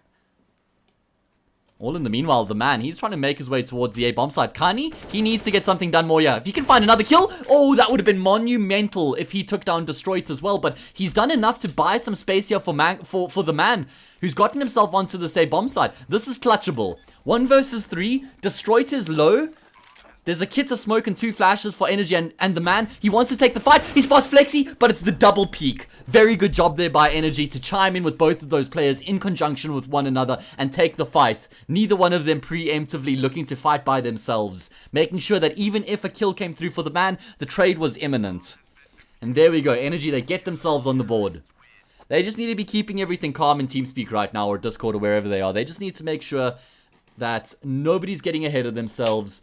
Yes, they fucked up, but that's in the past. There's nothing they can do about it right now. There's no point in dwelling on the past, no point in having emotions what happened, and they need to just reset themselves mentally. Aaron, what happened in your guys' game versus Online Kingdom? How badly did you lose?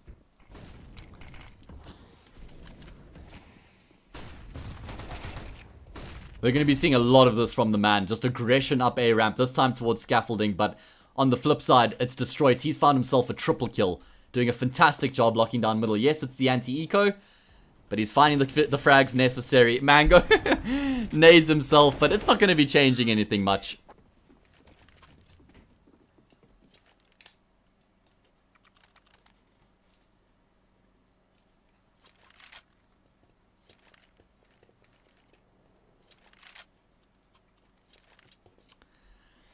Share the link, guys. Let's get as many people watching this as we possibly can. This is going to be a scintillating series, considering the way the first map played out. 1917.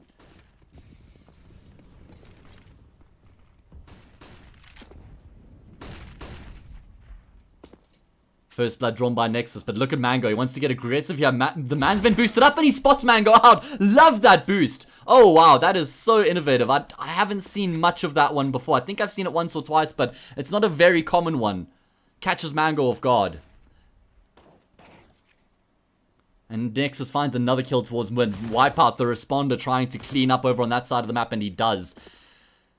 Energy now with only 2 players left up against the 4 of DNMK. Flexi has a big job to do towards this A bomb site. Needs to try and find some kills here to leave Wipeout in a winnable situation, but he can't get anything done. He loses his head to the man. Now it's just Wipeout left in the clutch. He had a very nice clutch on Dust. He had another near 1 versus 3 after that, but this one I feel like is out of his reach.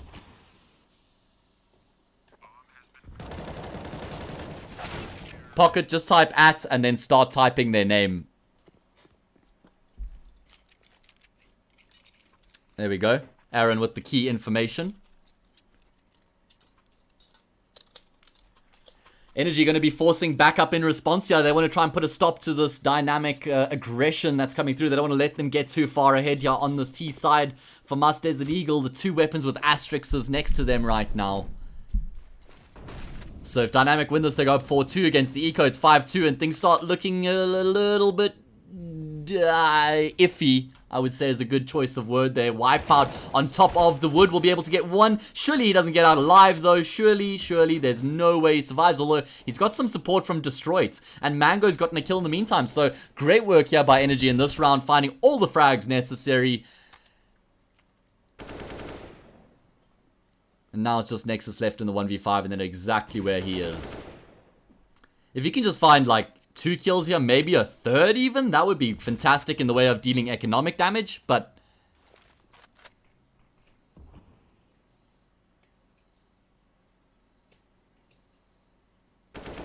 there we go.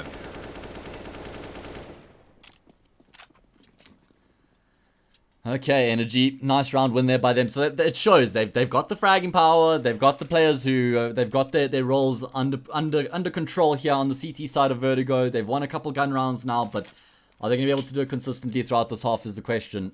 Dynamic forcing back with a couple take 9s and an AK. We haven't seen that all-out A ramp aggression yet from them yet. It's pretty much been like an individual player or 1 or 2. But now they've got 3 players pushing up. Make that maybe 4 even. Mango, the first responder. Nice spray transfer from him. He'll be finding 2 kills. Flexi responding as well. Going to be finding a frag of his own. And Energy, they trade favorably. They leave the situation with the 1-man advantage. I wouldn't even have minded seeing Nexus and Kani just back off there in the 2v3. I don't feel like they needed to continue to force the aggression. Kani left in the 1v3. The one thing he's got going for him is they know he's the lurker, so he might be able to catch them off guard here, but now he's been spotted. Oh, okay. Sexy one tap.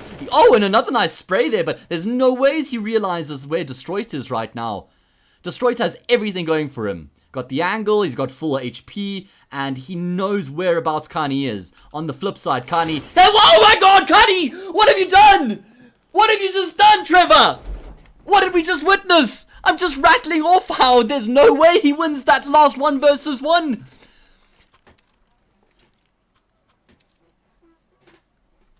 What a shot! Headshots are clean, lad. Headshots are clean from Kani tonight. Oh man, the boomer still has it in him. He may be 27, but he is still a spring chicken on the server. I say 27 like that's old, right? Sorry, Trev, when you watch this back. You know I love you. Gonna be an eco round for energy, but the problem with losing a round in that fashion when you're already down 1-0 in a map that you're expecting to win is that it just compiles the frustration. Not only should you be ahead 1-0 right now, not only should you be winning the series, not only should you have won that round, because it was an anti-eco, and because you had a 3v1. So many factors, and you lose that round, like, that frustration gets exponentially worse because of everything else that's gone on before that. Like, if this was just a normal game and they were ahead 1-0 and they lost that 1v3, yeah, they probably just end up, you know, wiping it off their shoulders and carrying on. But because of the game situation, Energy are not going to be happy with that. Now we're seeing the man continuing to get aggressive with the MAC-10. He gets a double kill against rifles. He's going to keep on going through the smoke. He has his knife out. He has his pistol out. Sean! What are you doing, lad? Guys, I need to calm down. I need to chill. I'm going to take a deep breath. Because these guys are plunging me into chaos right now.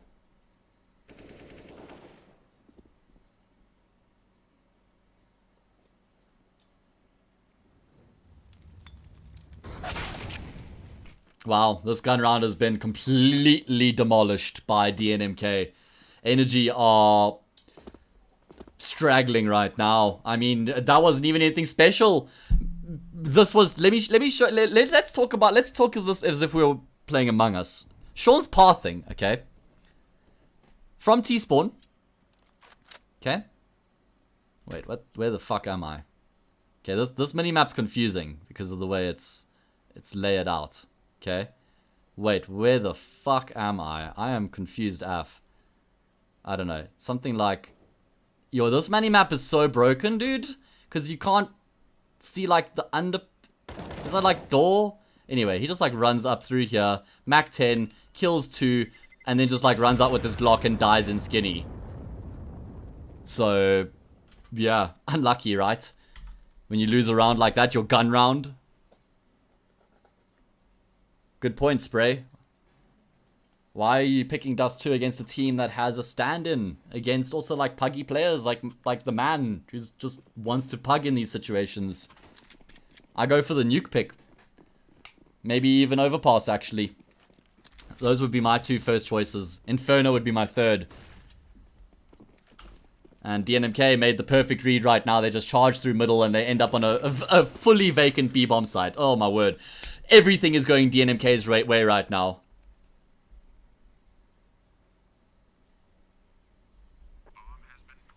Everything is going DNMK's right now. And this misery and frustration is just going to be continuously compiled for Energy.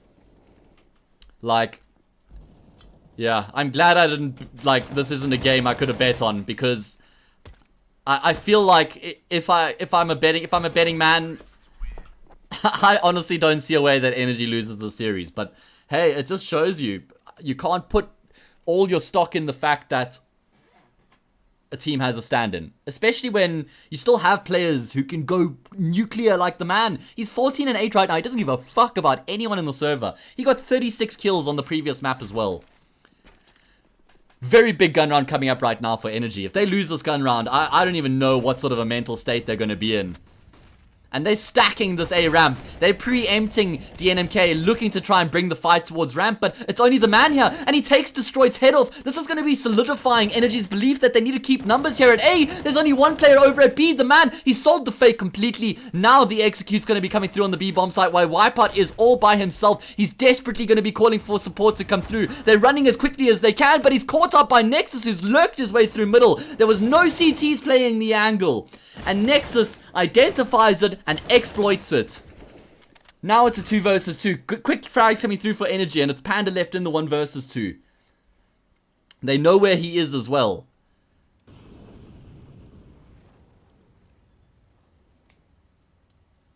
Panda biding his time here, waiting for an opportunity. Has got a smoke to work with.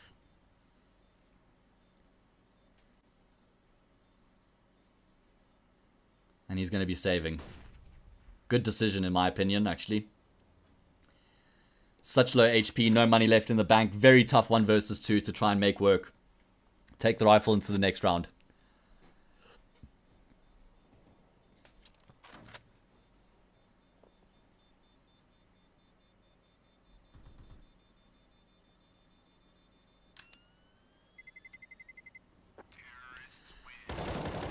That's oh, and he doesn't even get to keep the rifle. Oh, no. I mean, you understand the logic from Energy there, right? They expect Dynamic to just continue going for the puggy approach. They expect them to just try and fight them on ramp again and again and again and again and again. And Dynamic are like, cool, Sean, go do your thing, bro. We're going to set up outside B. As soon as you die, we're going to exec and hopefully push into a vacant or a bomb site that's not defended very well.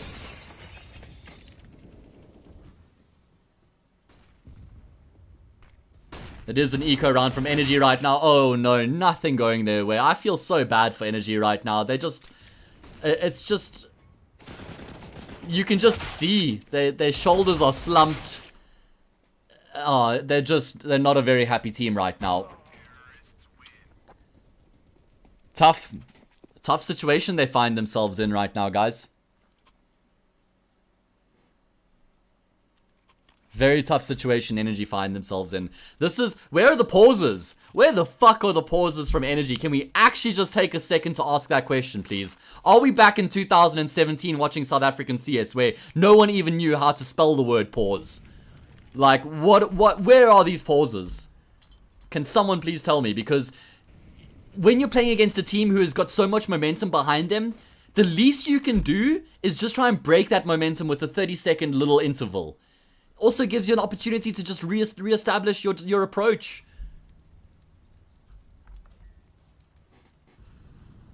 Wipeout's been able to work his way down through the B stairs at least, so he's got a lot of control right now. Into tunnels he goes.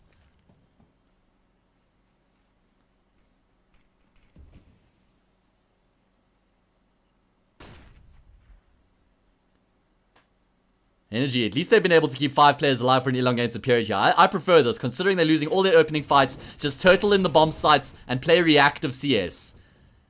Panda draws first blood with the AWP. He's locking it down on scaffolding, just watching mid. Perfect play from him. Nice starts the round for Energy. Now they have to mount this defense on the A bomb site. The hits coming through from DNMK. All 4 players grouped up here on A ramp, making their way forward. Mango's been isolated by the util, and he's not going to get caught up. BNY, no! Fantastic 180 pivot from him as he takes down the man as well. Such important multi-kill there from him. And finally, Energy are going to be answering back with the round of their own. This is where they can now just hopefully mentally reset. Everybody can just calm back down, take a deep breath, and get their head back in the game.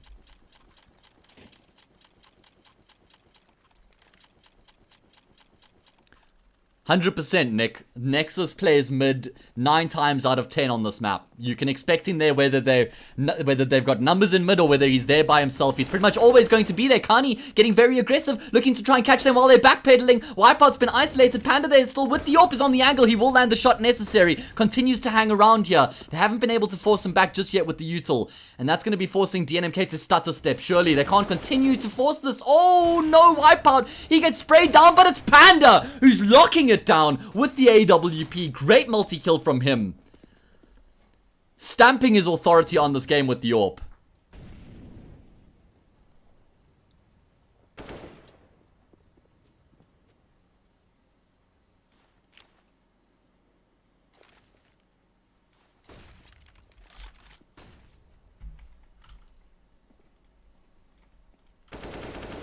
Nice shot there from the man to try and level things out here back into a fairly decent situation.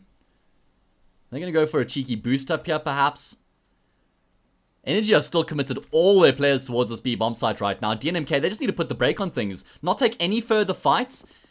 And the man, he wants to try and sell the rotation. Nexus continues to hang around here. Energy, they've taken the bait. One player's rotated off the bomb site. It's just Destroyed here left by himself, and he's playing at the back left pillar.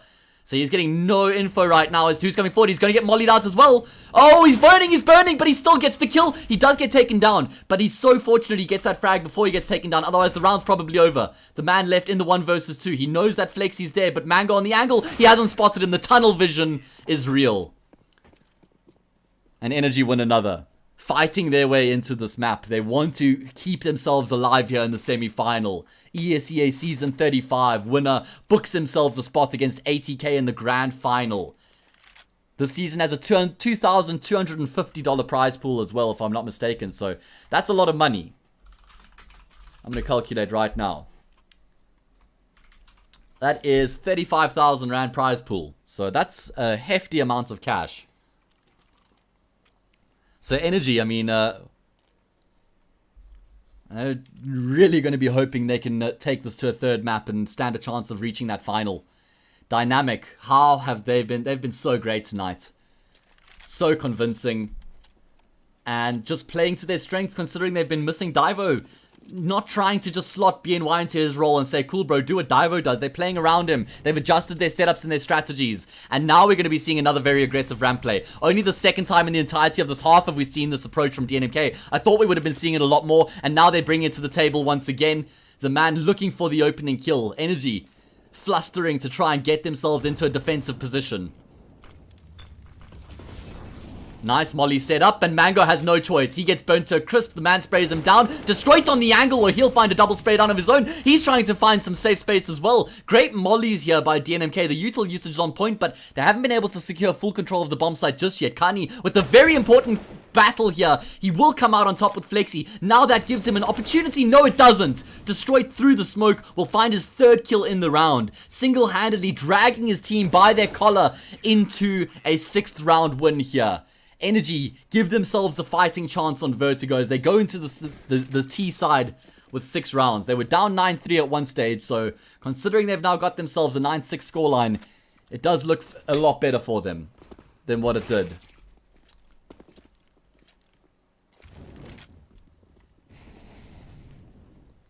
Gonna go for the selfless plug once again, guys.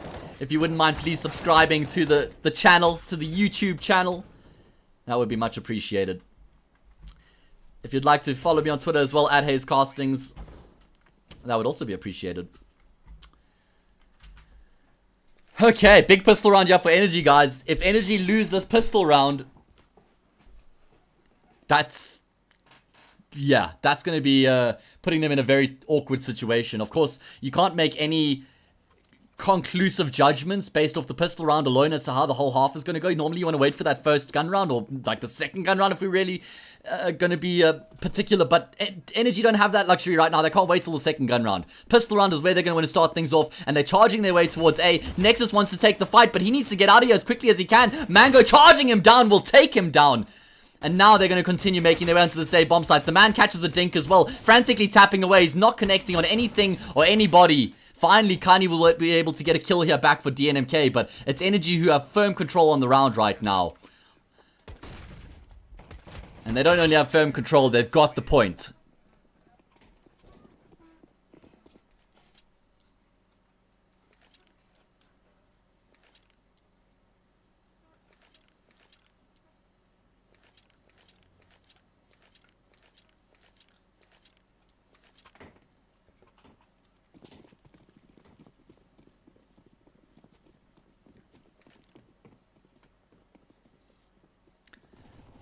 Yo, Josh, keep me a spot in that Among Us lobby, bro. Don't fuck around, man.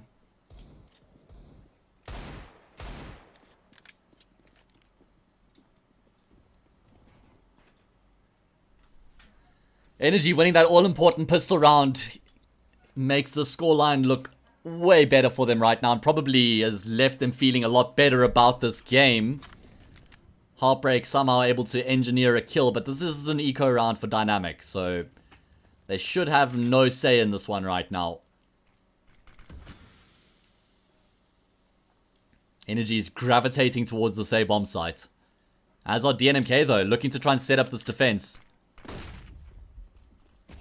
Mango looking to get the entries. There is the response coming through though. Heartbreak with this MP5 wants to get in their faces. The flashbang's off the point. That means Heartbreak can upgrade to an AK now as well. Yes, the plant's going to come through, but it's a one-man advantage for DNMK. And look at how low all three of these energy players are. Sort of around that 50 HP mark. Panda doing work, but he's been taken down. No kit on the side of DNMK right now, so time is against them. But Heartbreak continues to flex. Surely Energy close this out though. There's no way surely that DNMK win this. And there we go. Wipeout. Clean as you like with the Mac 10. Lands the headshots.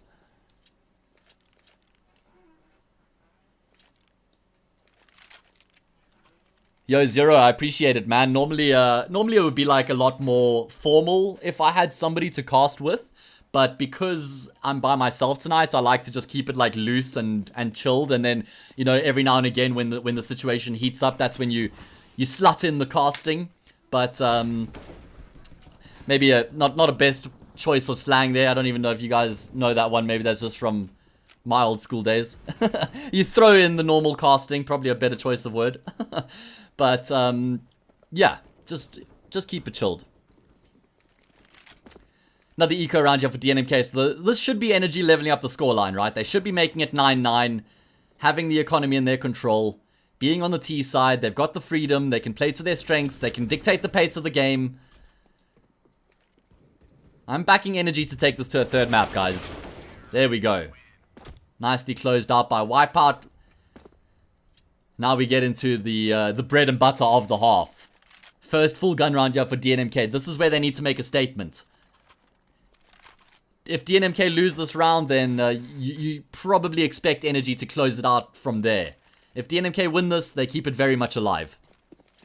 Map 1 score was 19-17 to DNMK. HAzE is an Afrikaans boy. Wow, Afrikaans slang, yes. Fantastic entry for Energy, and it looks like they want to continue to build on that. Oh, destroyed with the flick. He sends Kanye into another dimension. It's now just Nexus on the bomb sides. He's going to be receiving the same treatment. He can't land his shots. He gets completely blinded up. And the man also going to receive the same treatment. Energy, easy as you like. Win that full gun round. They keep 5 players alive. That looked easier than the... their anti-eco rounds. What did I ignore you, Spray? HAzE an ATK cast next map. What, do you want to join me, Spray? I didn't even see that comment. I'm sorry. You want to join me on the cast, Spray? Is that what you're saying? Are you keen to talk some shit, bro?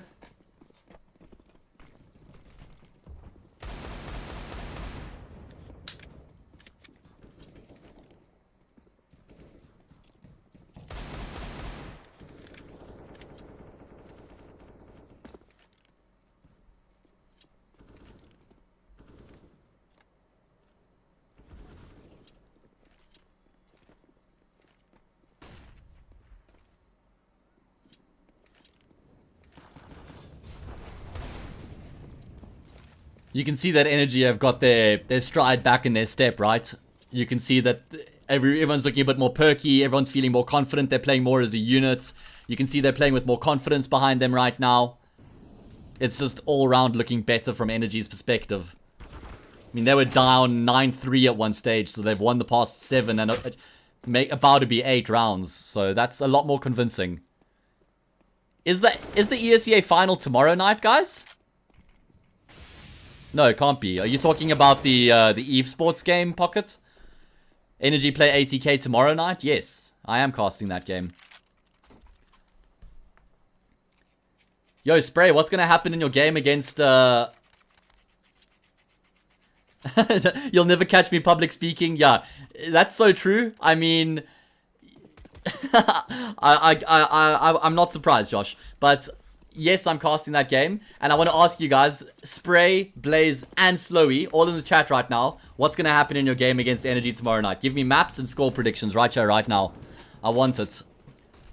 DNMK, pretty much reaching last chance saloon. I know that sounds slightly preemptive because it's only 9-11, but Energy are on a tear right now. They've won 8 consecutive rounds. They've looked very good in their gun rounds. Their T-sides have been way more convincing. So if DNMK can't win the CT round, I don't think they're going to be standing any chance of winning the rest of this map. Double AWP setup here for DNMK as well. I've never really been a big foul panda with the spray control takes down DNMK with the wall bang. I've never been a big fan of the double AWP setup on Vertigo. On the CT side, I'll say it straight off the bat.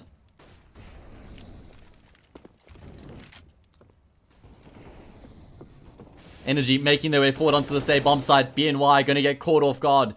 And yeah, I mean, that's the problem with the AWPs. But Heartbreak, let me just hold my horses for a second, as there's still DNMK doing damage. They've converted this 3 versus 5 into a 3 versus 2, favoring them. And Energy, they're now trying to find a way to secure this plant all of a sudden. What looked like was around theirs for the taking now looks fairly interesting. Nice shot there from Mango. Catches off Heartbreak. Nexus wants to try and respond, and he does catch off Mango. Now it's just Wipeout left in the clutch. 1 versus 2 for him. He's not committed to the plan. He wants to try and take these fights. He knows where Kani is. Nice angle there as he looks for the 1 versus 1s. He doesn't want to expose himself to both the players at once. Has a chance to fake it, but he's going to commit to the plant here. Nexus looking to try and catch him off, and he does. Not before the bomb plant goes down, though. Yeah, 100%. Nick Ian did hard throw this round. No need for them to be getting as aggressive as they did, I feel.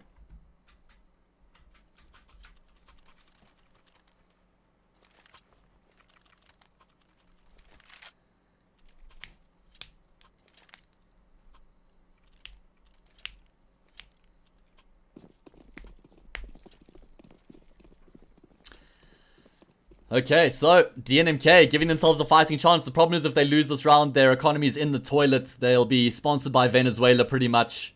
Actually, I could say South Africa at this point as well, because our economy is also reaching like dog shit, you know, territory. And Kani, oh no, how does that shot not hit? I thought he was on the little pimply head of Destroyed that popped up above the wood there. And unfortunately, it wasn't the case. That looked like a little pimple that was, you just wanted to pop.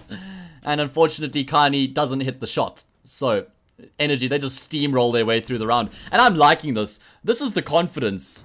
This is the confidence we've wanted to see from Energy. Not playing in a shell, tentatively waiting for DNMK. Get in their fucking faces, boys. You're better than them individually right now. I want to be seeing that skill being taken advantage of.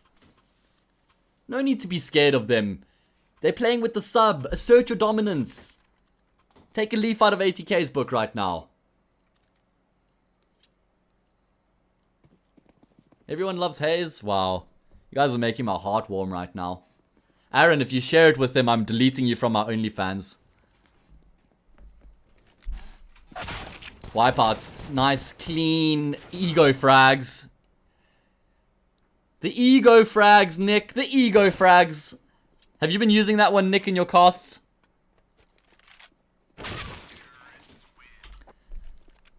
So it was an eco round for DNMK. They do a decent amount of economic damage, but it doesn't really make a difference. You look at the economy that Energy have got right now. They got plenty of money. Good stuff, Nick. We're going to be coining that, bro. We're going to be hearing Anders one day saying the ego frags. And that's when we know we've made it, boy. That's when we can retire on top of the world. Next map's Inferno Spray. Another gun round here. DNMK must win for them if they're going to be standing a chance here on Vertigo. If they lose, Energy surely going to be closing this one out. Outbreak opens things up with the AWP. That shuts down this aggression. I don't think Energy can continue to force that now. They need to re-identify what their other options are. Destroyed, creating some space towards mid. And off the back of that presence he's shown towards mid, he's now forced BNY to rotate back out this A bomb site and try and aid the defense over in mid. So that's exactly the impact Destroyed was hoping to have, because now it's potentially created more of a chance for these players over at A to get into the bomb site because the defense has been slightly weakened. So let's see if that's how it ends up playing out. Wipeout going to choose to use his smoke to expel the molly, giving his position away here in the process.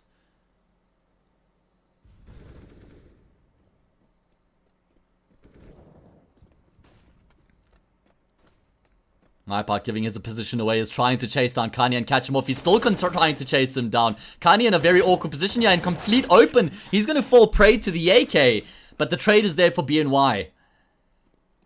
2 versus 3 for Energy. They have no choice but to go for the safe bomb site. Mango's been able to make his way fairly far forward here, but he's just given his position away. The man's going to be relaying that information to his teammates. Heartbreak's covering him on the angle. You can see Heartbreak has the angle with the opening. Oh, he misses the shot. And Mango punishes him completely, and Flexi takes off the man's head. Oh, okay. Another dot throw, boys. DNMK dropping the ball. Unless BNY can clutch us out. The Valorant player in the 1 versus 2 finds 1. But that's what it's going to be, Flexi. No need to burn yourself, my man.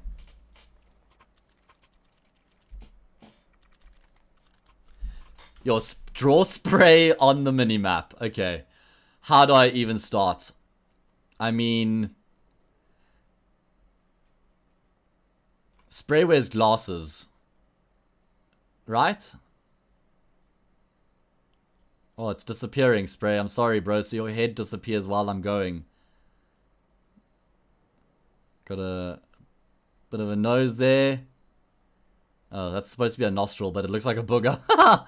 I don't know. Did you have like a bit of stubble on the mustache when I saw you in that interview? I can't remember. Maybe a bit of stubble there.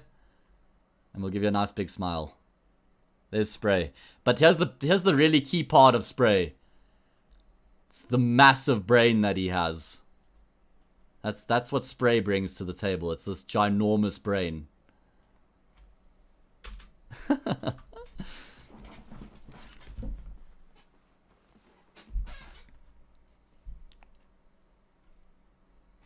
Yo guys, while everyone's here, if you're enjoying the CS, I'm going to be casting again tomorrow night. Not on my channel, but on Esports. We've got ATK versus Energy tomorrow night. Big game in the upper bracket.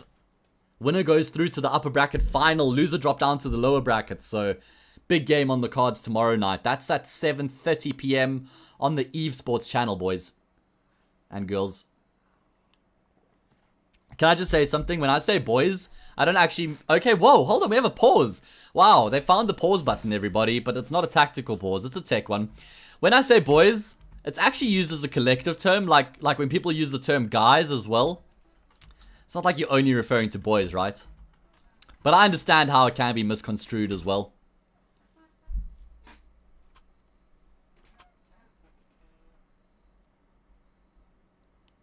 ATK is more like the final boss. Jesus, how much bigger do you want to make their heads, bro? ATK are shit. What?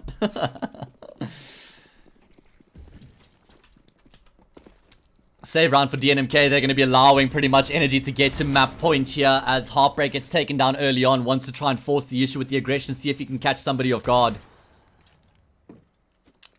But Energy, they are on a tear right now. Looking very good on this T side. This is actually a testament to Energy's mental strength. Can we actually just make a note of that? They were down 9-3, guys. Energy were down 9-3, okay? That means they've won. Let me do my maths. They have won 11 of the past 12 rounds, okay? This is a big testament to Energy's mental strength and their mental fortitude. And I'll tell you why now. Okay, what is going on? You're not showing the mental strength and mental fortitude. I've just punted. Please, guys. You need to at least make it out that I kind of seem to know what I'm talking about. Because right now, you're not playing into what I'm saying. Losing these kills against the pistols is not doing my cause any justice. Kani gonna be able to hang around here. The molly's missed its mark, so... oh, okay, and he gets dropped an AK, but it also gives both of the players' positions away now. Oh, wait. They don't realize? They don't realize. Okay, I'm not sure what they think he was doing. Was he just like throwing an AK for the fun of it? Anyway, Energy getting themselves onto the site. Wipeout wants to get the plant secured. Yakani knows if he goes the aerial route, he gets taken down. He's able to force it. He gets the spray transfer. The triple kill for Kani in the round will secure the eco for DNMK, a round in which they had no chance of winning. They find a glimmer of hope and they convert that into a round win. Oh, wow. I mean, I was just... I was just talking about how the mental fortitude is for Energy, and my point still stands. I'll go on about it. What I want to say is, a team who's down 9-3 after they lost the first map, their map 1917, when they were ahead there as well, against a team who has a stand-in, most teams crumble. Most teams fold. They're like, nah. They don't have what it takes to reset themselves and keep fighting. The fact that Energy are still in this in their head right now, that's a testament to their mental fortitude, guys. Great work by Energy to get themselves back into this. I thought they were down and out, I'm not going to lie. Heartbreak, he is down and out. No support at all to try and aid his cause there. No support flashes, no support util. And Nexus, he's also left high and dry. You see, DNMK taking some disjointed fights. And it's left them in a man disadvantage right now.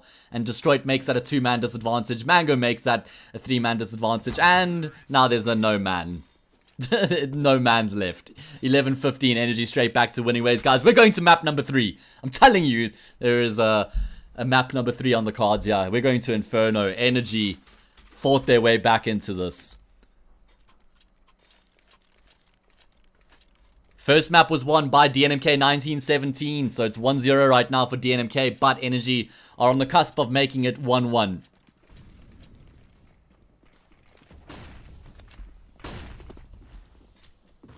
Heaven's Law. There we go. Best you record it because it's only happening once, bro.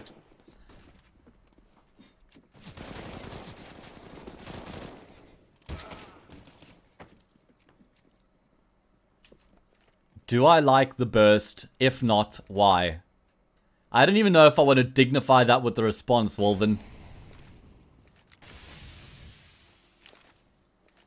Like, I mean, why would you ever want burst fire on? There is no place in this world for a burst fire from us.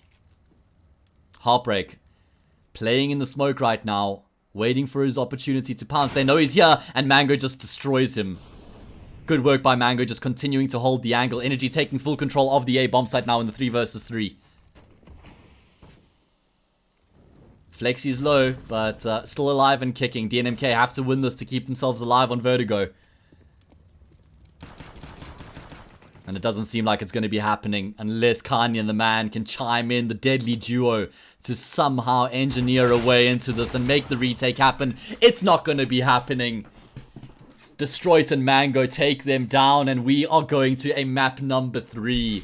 Energy fight their way back. They were down 3-9 on this very map, guys. They were down 3-9. They then go on to win the map 16-10 or 16-11. What a great turnaround. I mean, most teams crumble at that point. Most teams, they don't have what it takes to keep on fighting. So this is just a testament. If you know, if you're in a similar position in your game, it could actually be different esports. It can actually be events in life. It just shows you never give up. Whatever you're doing, keep fighting. Keep giving it everything you've got, because you never know. One thing you do know is if you do quit and if you do give up, then you lose. Straight up. The only option is to fight and keep pushing.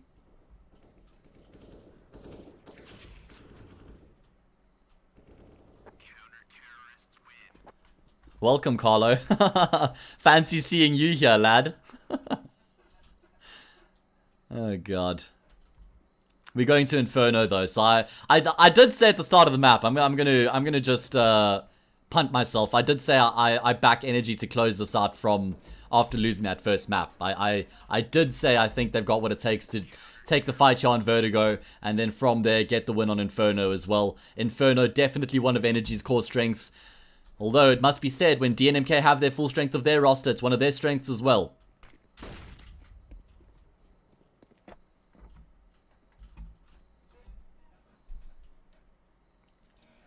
Spray, that's Destroyed you're speaking to, not Mango. Just by the way. You also said they got a pocket, that's true. That's true. I can vouch for that. You were in communications when the kill went down, this is true. Spray's been pretty sus. Oh, Carlo scrolled up. He saw the lies. Oh, oh God, the YouTube chat. It's ruthless.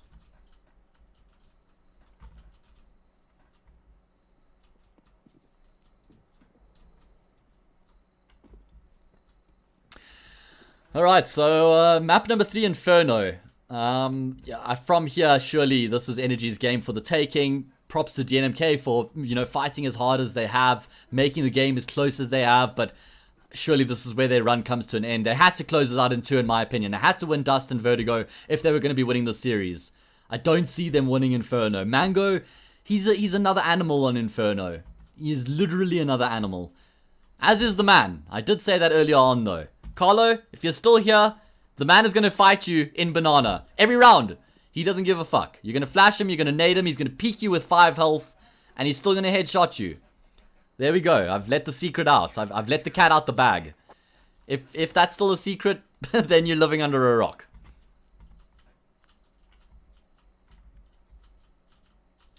Trevor's mad, boys. When did I say... I didn't say I think you... You think we can't take Infi.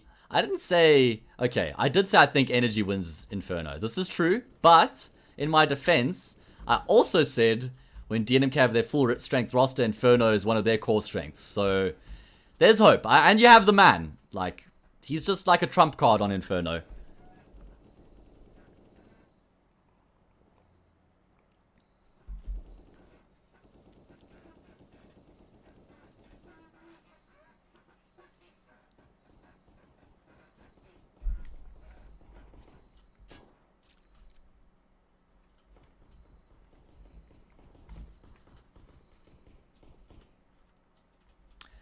Yeah, boom, that's exactly it, right? The reigning headshot champion, the Orpa, Lamau. Oh, God.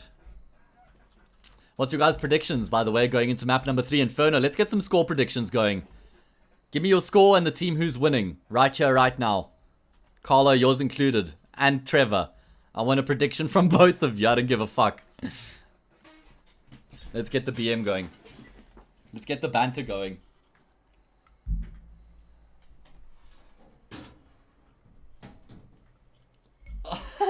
Okay, 16-0 Ian, 16-0 DNMK. We've got the two polar opposite scoreline predictions. Spray, 16-13 Navi. Nah, dude. I think Navi loses. Oh, we've been timed out. What's going on? Okay, look at my rank, guys. See, I do know what I'm talking about. I'm global. You know how ranks mean everything in CS? There we go. Boom. Global. Global. I'm global. Are you global? I didn't think so. Poggers. That's so poggers, bro. I don't know why. Whenever I say poggers, I have to say it in an American accent. Like, can you actually say poggers in a normal South African accent? IDK. I don't think so. For some reason, you have to like reconnect to the GoTV every map. So here we go. Back into the GoTV we go.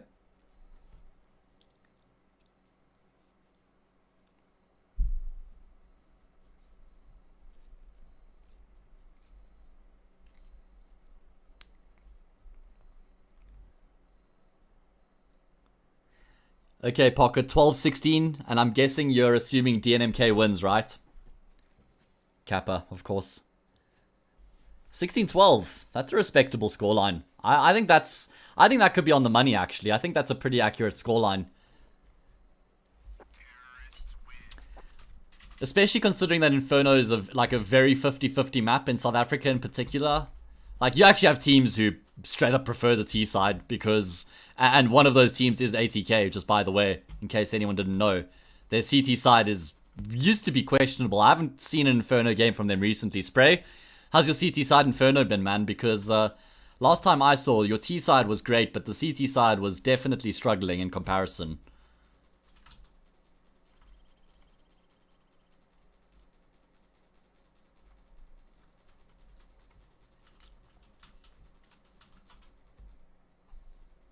Just wait. Alright. Alright, alright.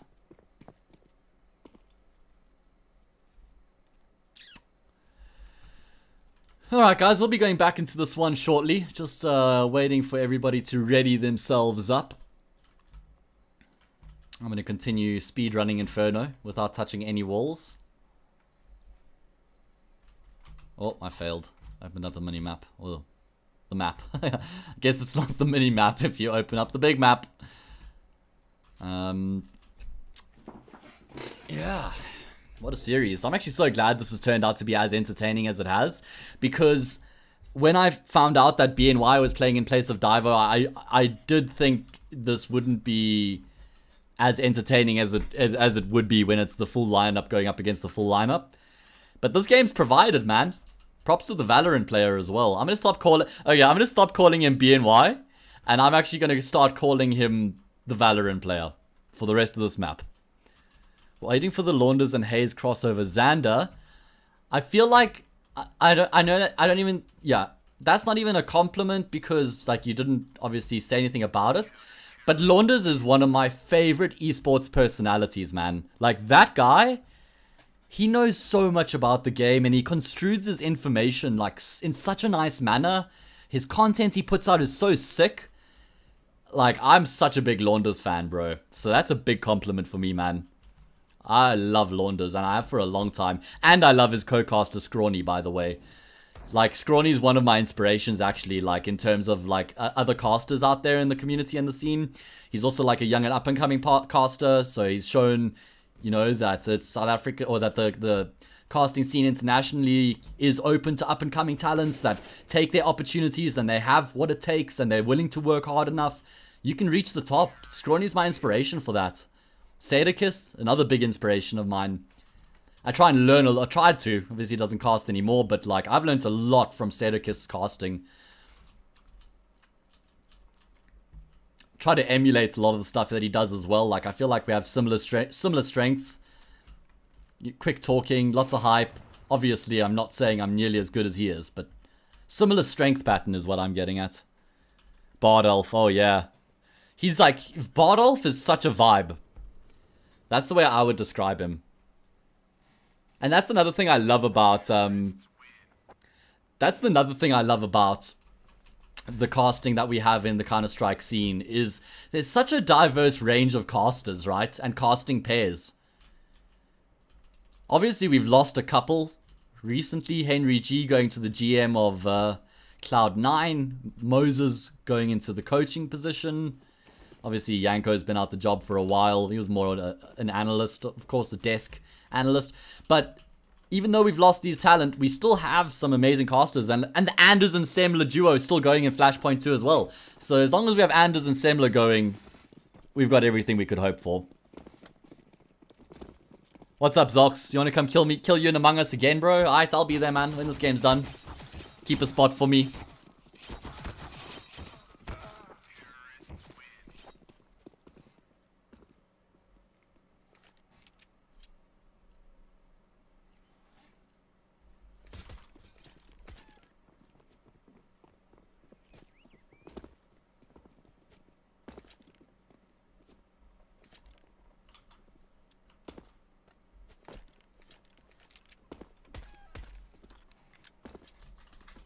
Yo, Spray, do you want to come onto TeamSpeak, man? Do you want to chat some shit? Is that what you're saying? Or are you talking in general? Because if you're talking in general, yeah, you can be my boyfriend. That's what you mean, right? When you say duo, you mean like my partner, my lover. Show us the game. What game, Josh? No one's playing, bro. Watch me drive around the map. Now we go into the pistol round, guys. Here we go. In the left corner, we have DNMK. And in the right corner, Energy Esports. How's my Bruce Buffer impersonation, guys? What do you think? DNMK CT side, HE grenade, kits on heartbreak, Energy T side, 2 smokes, 2 flashes, a molly. And I think Energy are happy to start on the T side. Look at the setup at top banana, but Mango, he doesn't give a fuck. He just peeks them, destroys Kani, gets out alive. Dynamic, they're compelled to keep taking these fights. And that's the problem. When you commit to a 3-man hold at top banana and you lose the first player, you feel like you have to keep on taking the fight because that's the plan, is to trade and take the fights. But it just goes from worse to worse to worse. So, oh man. That's unlucky for Dynamic. They just continue losing players again and again and again. 2 versus 4 now. The man trying to worm his way into the bomb site, and he's been able to do it successfully. He catches Mango off guard, but neither of them landing clean headshots. It's a prolonged battle, and Mango eventually comes out on top. So we've had a disconnect here. Just going to be waiting for Flexi to reconnect. Can't see. What? What's going on? What is going on? What do you mean you can't see the game? Oh my god. That's what you mean. I'm so sorry, guys. Aww. Aww, you missed the pistol round. Aww. I'm sorry. Oh god. Oh well. It'd be like that sometimes. It'd be like that sometimes. Thank you, Nick. I described it as perfectly as you needed to see the picture, right? That's a pity. So let me tell you what happened, because we got some time now, right? Okay. Here, I'm gonna show you on the minimap. I'm gonna paint a masterpiece right now, okay? Here's dynamic setup. 1, 2, and 3. Okay? They're like, oh wait, we're gonna set up a 3 players top banana. Mango. Okay. I'm gonna just put a T here for the T's. Okay. He comes, jump spots, sees all 3 of them, re-peeks, destroys this guy. So these guys, they feel compelled to also get aggressive and take the fight. But there's 3 other T's at banana. So they all keep on pushing and flooding in top banana. They overwhelm these players. Energy get the B-bomb side. And that is everything you need to know. Now we're back into the game. And this is not going away. There we go. Full eco.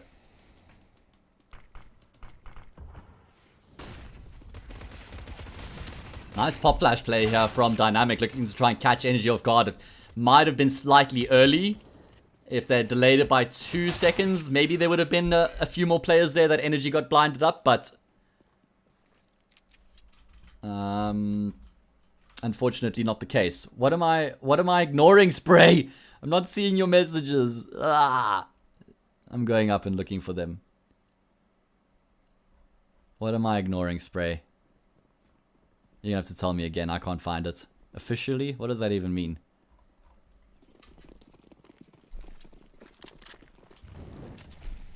First gun round here, DNMK towards top banana. They want to take the fights. Look at Energy just charging through the molly. Oh my word. They don't give a damn in the world. They smoke the molly and they push forward. They know Cunny's in the corner because he smoked a molly of his own. And Energy showing no respect as they surge onto this B-bomb site. And this is the Energy we've come to know and love. This is the Energy we saw on the T side of Dust. They didn't give a damn in the world. Did not give a damn in the world. They were just looking to abuse DNMK as much as they possibly could. When it came to the CT side, that's when Energy were drastically lacking. And I think this is going to be the theme for the entirety of the T side, by the way. Energy are just going to be getting in the faces, rushing up banana, rushing top mid, pop flashing. I'm predicting very little structure here from Energy, just looking to abuse DNMK on this map. And that's actually why I said at the start of this map that I think Energy are happy to start on the T side, because they get to dictate the pace. They get to, you know, sort of just take control of this game. They don't have to sit in the bomb sites, try and figure out what DNMK are doing. They don't have to do any of that. They have control right now. That's the position you want to be in when you're the favorite team, I figure. Then that's when I actually advocate for teams like choosing to start on the T side instead of the CT side. I think teams often get stuck in the situation where, because it's normal to start on the CT side, they feel like they just have to always start on the CT side. They don't actually consider the circumstances or the situation.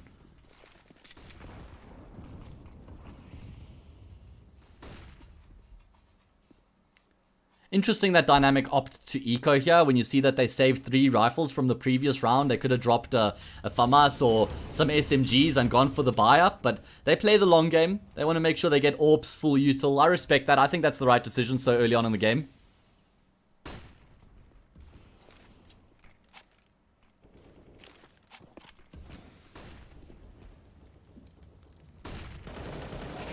Oh, Panda just holds down mouse button 1 and he takes down Nexus. That's one of the M4s on the deck as well.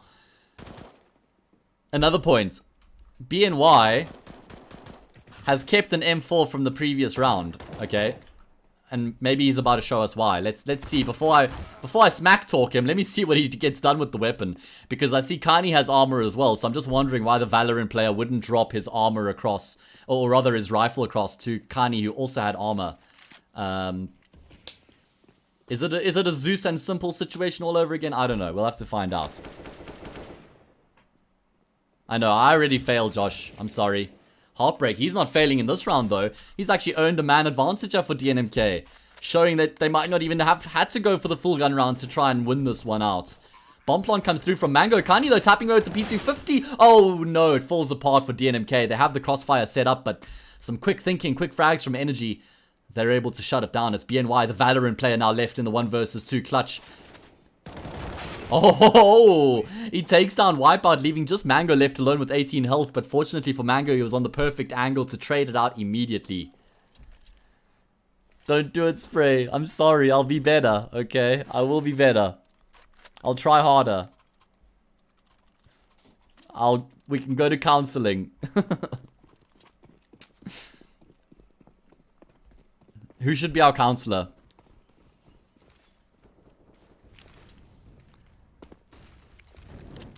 First full gun round here for DNMK on the CT side. They got the AWP on Heartbreak. They got full util. This is where they need to start making a bit of a statement, having an impact. Energy taking banana control already and showing some further presence here. Haven't exactly drawn a rotate from the A site just yet, though. And Panda does get taken down. Nice work by the man, just spotting above the smoke. He sees him and he's able to get the frag.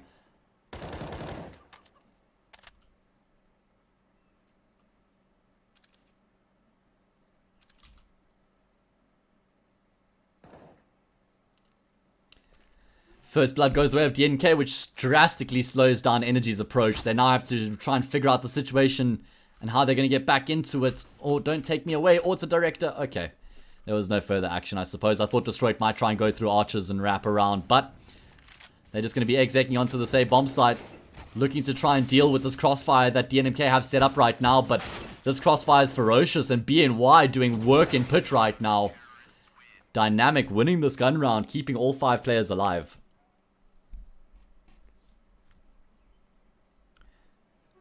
How tall is Heartbreak? I've heard a lot of people say he's a tall man, but how tall is tall to you guys? Because I'm like 6 foot, so I think that's like fairly average. Is he like a 7-foot monster, or is he just like a 6'4" kind of tall? Wow. So that's why he's just got like massive balls then, right? That's why he has massive balls, is because he's so tall. You know what they say about tall people? Big shoes. You know what they say about people with big shoes? Big feet. Yeah, get your mind out of the gutter, you dirty dog. We're talking about Heartbreak, Josh. I'm 6 foot. Nobody. I don't know. I can't say Josh anymore because there's 2 Joshes here. This is confusing me. DNMK looking to try to take the fight top banana. The man and Kani working in conjunction with one another right now. Looking to deny Energy the free map control. And this I like from DNMK. Once the smoke dissipates, once you've shown your presence, you can back off. Because now Energy have to tentatively make their way forward. They've had to expend a lot of util to take the control as well.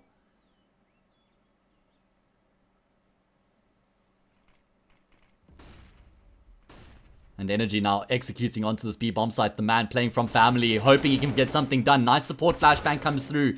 He does get traded out though, and unfortunately Kani was in no position to try and aid his teammate.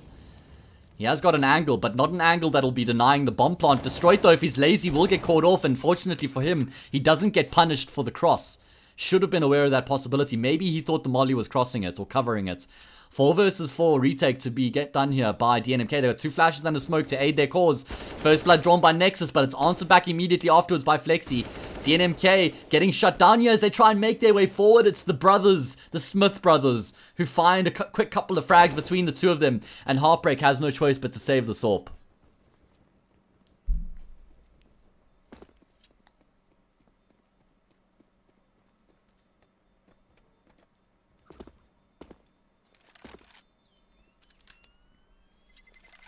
Yo, guys, if anybody's having the glitch where the right side of the screen is being cut off, by the way, you have to switch to mini player at the bottom right, okay? The hotkeys I, and then switch back to full screen. Then expand again. Then it sorts it out. It's not an issue on my side. Unfortunately, YouTube is shitting its pants, and that's what we have to do to fix it. Weird fix, but it works. Energy win that important round. They keep a number of players alive as well, which bodes well for their economy. DNMK, they have enough to buy up again, but lose this round. No money left in the bank. And Energy probably surge on this T side in that case.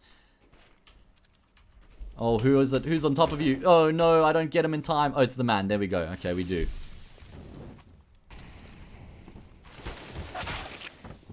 Oh, my God, Mango. Oh, my good God. Okay, round over. Round over. Save your double orbs. What are you even doing coming to the side of the map? Okay, maybe there's a hope left. I just thought the round's set and done, but Kani gets in position in time to find a kill and level things back out at 3 versus 3. Heartbreak's got an angle in the smoke here, which is dissipating, and Panda doesn't have any more util to cross. Heartbreak gonna push forward. He catches Panda with the nade in his hand, but he can't land the shot. That would have been such a big kill. Now the CT smoke comes through, completely blocking out Heartbreak, allowing Energy to get into the site. Kani should get forced back by the molly. The flash will blind him up. Easy kill for Wipeout. And DNMK still hanging around here. Heartbreak gets in position. He misses another easy shot. Oh no, you hate to see it. And a third. Okay. Oh, he's done. He's done. He's done. No one misses 3 shots and comes back from that.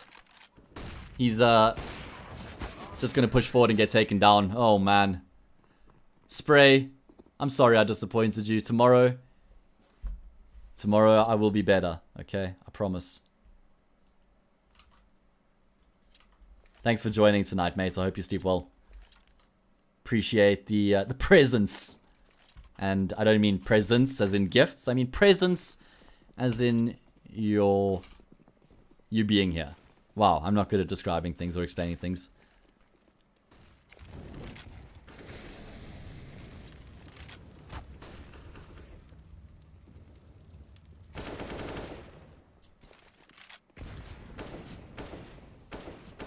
My bed is made and my light is not working, Josh. My light, it's dead. I'm gonna link my PayPal so you can buy me a new one, bro. Kani with the Desert Eagle is a dangerous player to have the weapon in his hands, but he can't hit the shots. Nexus trying to go one further. He does. Takes down Wipeout and he finds the low HP Panda. Remember, this is just an eco for DNMK, so...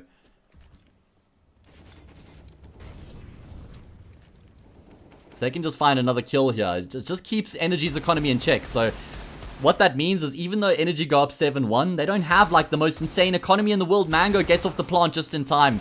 Thankfully for him, the information was fed through that someone was rushing up Banana, so he was able to cover himself. It's just Nexus left. Yo, lately, I'll buy you a light if you buy me a light. 1-for-1 trade, bro.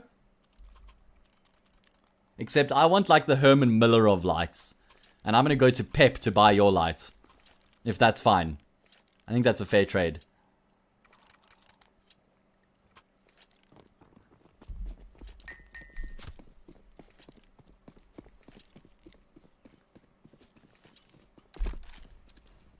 Double up setup here for DNMK.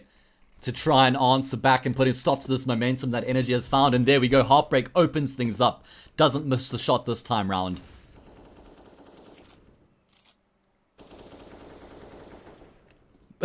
Josh, bro. Pep sells everything, my man.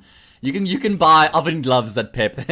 you can probably buy a butt plug at Pep. my man, the possibilities are endless. I oath. The only thing missing from Pep is that it's not a 24-hour store. Like, I swear, I'd buy shares in Pep if it was. Never been into a Pep store, you're not a South African, straight up. I'm ashamed. A gamer LED light, Lamau.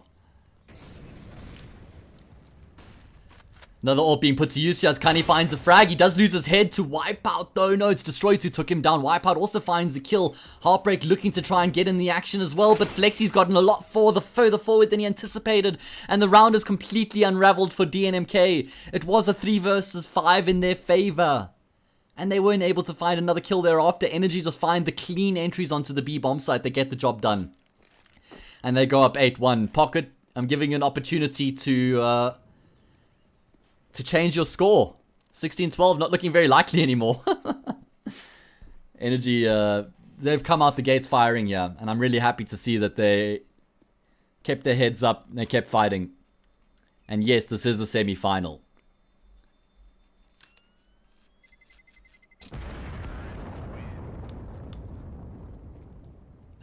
Bro, lately, you just gave the best description of Pep I think I've ever heard in my life, my guy.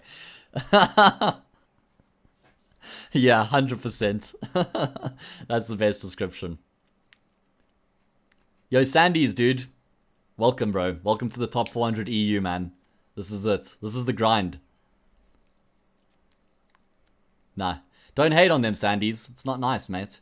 And in all honesty, DNMK, they're playing with the stand-in. They don't have their star player. They're playing with the Valorant player. So, it's a tough life right now. And Energy, they made roster changes recently, so they're just pugging it out. So, I wouldn't make this, take this as the be-all and end-all as to how you judge South African Counter-Strike.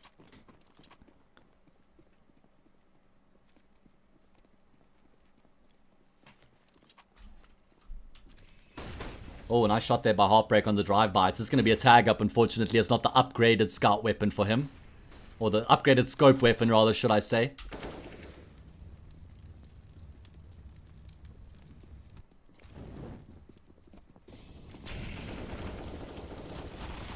Energy looking to try and fight there once the save bomb site. There's a crossfire being set up, but that crossfire has now been broken. And Heartbreak, well, his heart's been broken as well, as he gets shut down. DNMK, they opted to go for the buy-up in this round. Picked up the scouts and the FAMAS, but unfortunately for them, hasn't yielded any results. And Energy now doing exactly what we expected, right? Like, coming into this match from the beginning, this is how I expected it to go, considering DNMK weren't at full strength. Maybe, you know, I mean, not this bad. Not 9-1. But I did expect Energy to be fairly comfortably ahead in the game.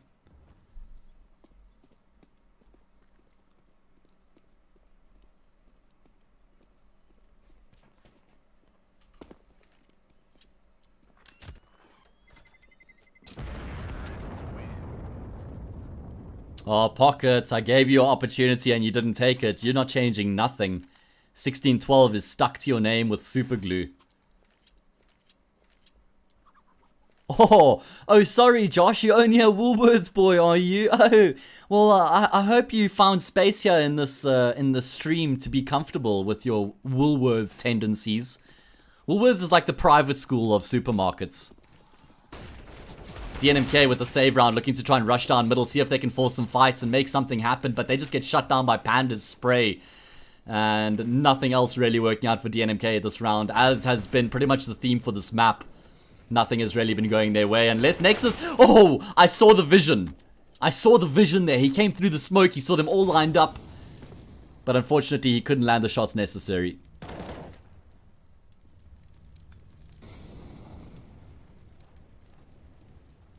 Liam. Yo, Josh, there's nothing wrong with private schools, my guy. But just where I come from, we always... I guess it was because there's like... There's always like this sense or like feeling that private schools think they're better than public schools. So then in turn, public schools sort of think that private school people are stuck up. I guess. I don't know.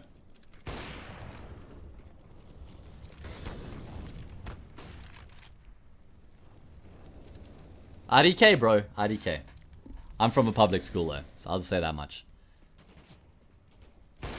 Heartbreak missing another shot. That's been a couple he's missed this map. frags that he should be landing. And I mean, I know they haven't been playing a lot of CS, they haven't been pracking, and I think this is just sort of a product of that, right? You expect him to hit all these shots that he's been missing. So once they get back to the grind, oh, Flexi! Fantastic double kill from him, and that's completely opened up things in the round again. Heartbreak not missing that shot. Now he's on the angle once again. Has to get the job done for his team, and he lands the shot fantastically. Will get traded out, though. Mango alive and kicking in this 1 versus 2. He baits up BNY. Oh, no. How do people not know this by Mango by now? Let me tell everybody, okay? Before this clutch starts. Mango always fake plants. Always. Now he's in the 1v1 up against the smoke, and he takes down Nexus as well. Guys, if you're playing against Mango and he's on the bomb, he's going to fake plant. He will do it every time. Okay? Trust me. Thank you, lately. He does not stick. He doesn't have any glue. He's like... Oh, it's like one of those cheap magnets that you buy from Chinatown and you get home and it just falls off your fridge. It doesn't stick. Mango doesn't stick. He fakes. Like my ex-girlfriend. What? No. Don't do. That's just rude. 3-man stack on this B-bomb site.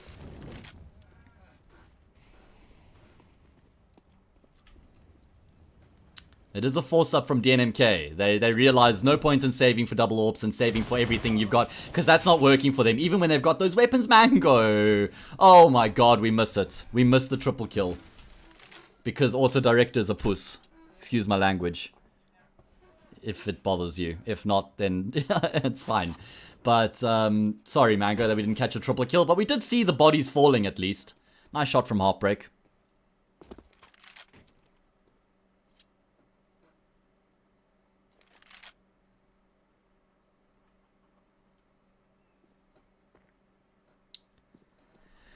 Wow, this has been a bit of a blowout, unfortunately. Guys, like I said, if you didn't hear me earlier, we have got an interview coming up with the winning captain after this game. It's going to be Panda in this case. So, I'm going to just start setting that up quickly, actually.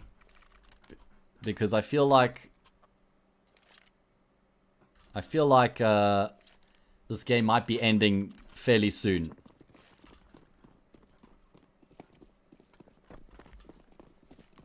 So let me get myself in the Discord.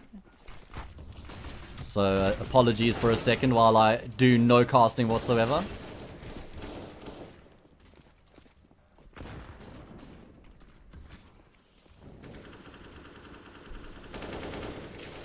Yeah, interview with the winning captain coming up after this match, guys. So make sure you stick around to hear from Panda. It's going to be really interesting to actually talk. I say hear from Panda. Slightly preemptive, but I think a fair assumption at this point, considering the way that this game has been going. 12-1 right now. We catch just in time for this 1v1. It's the Valorant player against Destroyed. And Destroyed's made the perfect read. Rushing over to the say bomb site. BNY still all the way at B. Unfortunately, he's made the wrong read. Maybe he's going to try go C. And then someone's going to have to remind him there is no C. Oh no, Destroyed, you're big braining yourself. Oh no. Oh, he's big-brained himself, but he should still win this round. There's no ways BNY is expecting him to be in CT. Knife out. And he gets the easy frag. Okay. I thought Destroyed was just overthinking the situation completely. So yeah, like I said, I've got an interview with the winning captain coming up after this. I'm going to be able to talk to them and hear their thoughts. If it's Panda, it's going to be a very interesting conversation because we're going to be able to talk about the map picks. We're going to be able to talk about what happened on Dust 2. We're going to be able to talk about the turnaround on Vertigo, what the mentality was like in the team. We're going to be talking about the roles. We're going to be talking about how they were able to get their way back into this game and then how Inferno was so dominant. It's probably going to turn into a mini podcast, so please stick around from that and hear his thoughts because it's going to be very interesting.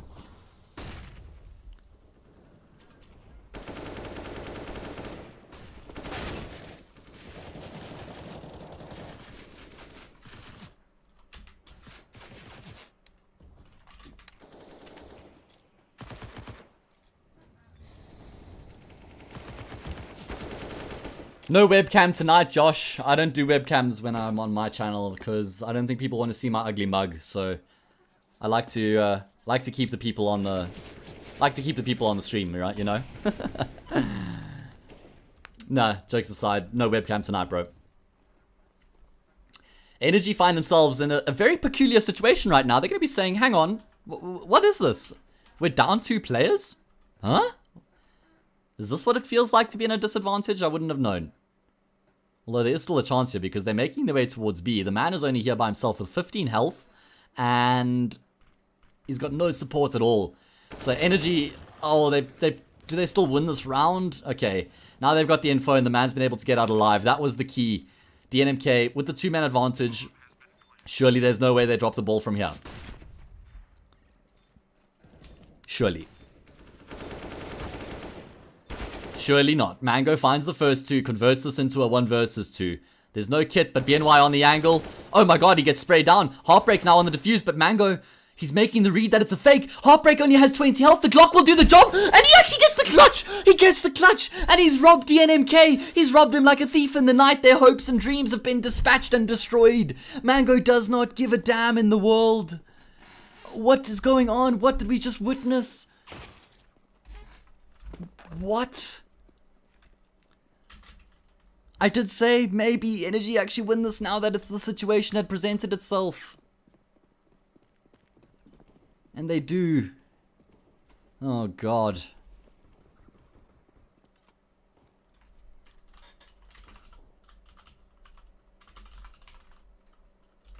It was an ace as well. I didn't even pick up on the ace. I didn't even see that was an ace. He's such a clutch player, man.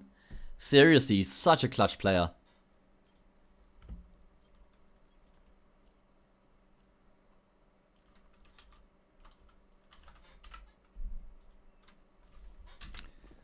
He's got such a cool, calm, and collected head on his shoulders. The fake Dweezil. Energy's Taylor's joining Energy. Is this 2018, guys? What the hell's going on? Pistol round. DNMK can't afford to lose this, and they've gotten off to a great start. Charging their way forward, but look who's still alive. It's Mango. So, okay, never mind. The Valorant player just jump shots him. Flexi, though, with an opportunity to flex. As he is alive and kicking in the clutch. He wants to show, yo, Mango, I'm the old dog on the scene, and I also know how to clutch. Looking for Heartbreak on the angle. He spotted him out, and he takes his head off. Flexi, not like this. He clutches it as well. The 1 versus 4 is too easy for him. He takes all their heads off with the P2000. He doesn't even need the silencer. One by one, he puts them in the grave. Oh man, you hate to see it. The clutches are one after the next, again and again and again. Oh, Jera. That's the Flexi I know and love, seriously. That is the Flexi I know and love. What a player. What a beast. GG. GG. This is it. This is tickets for DNMK. So, I mean, when Panda predicted the 16-0, he wasn't really joking, guys. He wasn't really joking. Oh, God. Okay, guys. We have got the interview now. Okay, we've got the interview with Panda. He's going to be giving us his thoughts, and we're going to have an opportunity to ask him some questions. So don't go anywhere. Even though the map's finished, we're going to be talking to the captain and IGL of Energy Esports and just hearing from him exactly what his thoughts are on the game. What did I read your mind with lately? There he is, Panda, unmuted. Welcome, Carlo. I'm sure you have a much bigger smile on your face right now compared to after Dust 2. Yeah, I suppose. Dust 2 is kind of yeah. Okay. Talk about Dust 2 a long time ago. We can forget, dude. Yeah. Well, I do want to pick your brain a little bit if I can send you back to the NAM flashbacks all the way to the Dust 2 flashbacks. You guys picked the map and you looked so good on the T side. You were just like pugging it out. Everyone was just playing like very freely. Was that the vibe in the team speak, that everybody was just like sort of doing their own thing and you guys, you know, just felt very comfortable? Generally there is a plan. Like whenever you see someone doing something, it's like it is worked into what we've planned, but at the same time, like you need all 5 players to be able to take control of the game, and I've got a team that can do that. So Yeah, it's very easy to like play off of each other when we have a set goal, but as soon as something changes, like everyone knows what to do, yeah. which is really good. Do you not? It felt like there was a symptom of like overconfidence there, like on Dust 2, which sort of allowed DNMK to get back in the game. You guys probably should have closed that out a lot earlier. Would you agree that the guys were probably playing a bit more aggressively and taking a bit more fights that they probably shouldn't have been? Or do you think it was just actually DNMK playing really well that got them back into it? I normally encourage the guys to just go off. Like, to be honest, like I Okay. don't think it's too bad to. I think a lot of things like just not hitting important shots and just like messing up a few situations. Like we felt very cold Okay. in that game. Like there was a situation I remember we ran into B, and like I think Wipeout got like 2 kills or something, and we Yes. ran into B and they just started killing us through the smoke. Like Yes. we just like porridge brained that, to be honest. And So I like, don't. yeah. It came down to a couple of like close 1v1s as well, but yeah, Dust was probably not the best map to pick. They do have a sub, so I feel like they're probably playing a bit more loose. Yeah. Thought about that But as they played well. well Yeah, for with the sub sure. as well. Like, Okay, so moving along, you guys go into Vertigo, which is obviously their map pick, and a map that traditionally I don't think I've ever seen Energy play an official on. I mean, just before I talk about the map, do you guys play much Vertigo? Scrim much Vertigo? Yeah, we try and scrim it quite often. Not a lot of people do scrim it. I think it's only like 80k, and DNMK? I don't even know if Goliath don't play it. I think DNMK sometimes, but they haven't been Yeah. scrimming a lot. Like Okay. no teams have really been scrimming that much. I think we've only played it like against Royalty and 80k, to be honest, in the scrims. Okay. So we're trying to get into it, but it's not that easy. Yeah. Flexi's never played it before, obviously. Yeah. So he just watched like some demos and stuff. But I feel like we're kind of comfortable on it. We kind of Okay. know like what to do on T side, especially. We know that like CT is really, really hard. So Um, I want to ask, because now we can actually talk about the map itself. You guys coming off the back of losing 1917, you then go into Vertigo, and you guys go down 9-3 on your CT side. What's the vibe in the team at that point? Pretty good. No one like. I think someone said it earlier. Like no one really felt like we're ever gonna lose. Like I guess it felt like that on Dust, but then even like the series, we knew we'd like come back anyways. Like I said, we all know that it's like a hard map to play on.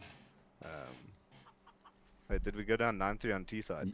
You started on the CT side, did you not? I believe. Yeah, we're 9-3. So we knew it was hard on CT. Yes, yeah. But generally the mentality in the team's really good. Like That's cool. That's impressive, even man. after first map, it's just like whatever. Like just reset next map. No one's like bleak or angry Yeah. or anything. Like when you look at the 5 names in your team, you don't have like any super emotional or aggressive people. So it makes sense that people just are able to like calmly reset and focus on the tasks. So I totally get that. That makes sense. You guys win Vertigo with a very convincing T side. Probably gives you all the confidence in the world again, right? Yeah, yeah, we knew Inferno's a good map for us. Yeah.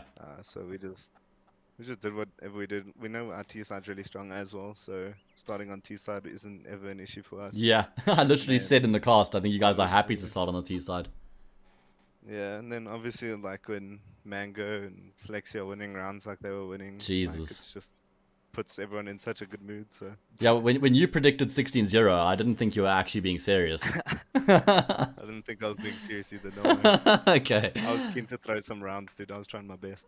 All right, so I've got 2 more questions for you before I let you go, man. The first one is how are Flexi and Wipeout feeling? You know, considering they haven't really played much CS at all throughout this whole year, now into a top 3 team with potential to be one of the best teams in South Africa. How are they feeling? Did it take a while for them to like catch up to speed and get up with everyone else, or have they just like slotted straight in and feeling good? I think the first like week or two, I remember feeling like it was a bit weird because like I don't think any of us has ever played with Billy or Flex ever before, Yeah. and I didn't really know what they were like their personalities. But I think like maybe for the first max 2 weeks it was like that, and now it's like it's very cool. Like everyone's super chilled, and we found the spots that everyone likes to play, and like everyone's very open to discussion and nice. Yeah, so it's a very good environment. Okay, last one. How have you guys been working the roles in the team? Because obviously, you know, when you decided to replace Tianqi and Lichlord, that was quite a large chunk of the structure and like the support setup in the team that then, you know, gets replaced. You bring in 2 big fraggers like Wipeout and Flexi. How have you guys readjusted to make room for those players? I think one of the main things is I'm always willing to, like, especially on T side, I'm always willing to just go out and get the info or do something by myself, make space or whatever. Yeah. Or entry even. I think it's like for me, it puts me in like a much more comfortable position, being able to just be aggressive and do whatever. Because I know my teammates are good enough to even win 4v5s with information, right? Because Yes, that of can be as course. valuable as a 5v5. So I take on a lot more of like the entry roles, and then Mango also is entering, and Billy as well, a wipeout. Um, we can switch up between everyone, but yeah, generally like if it comes to supportive roles, like everyone's actually doing it. It's like one of those things where for real now this time we don't actually have someone who's always set doing this or this or Yes. this or this. Like sometimes Destroyed's lurking or I'm lurking or Flexi's lurking. Like it just Yeah.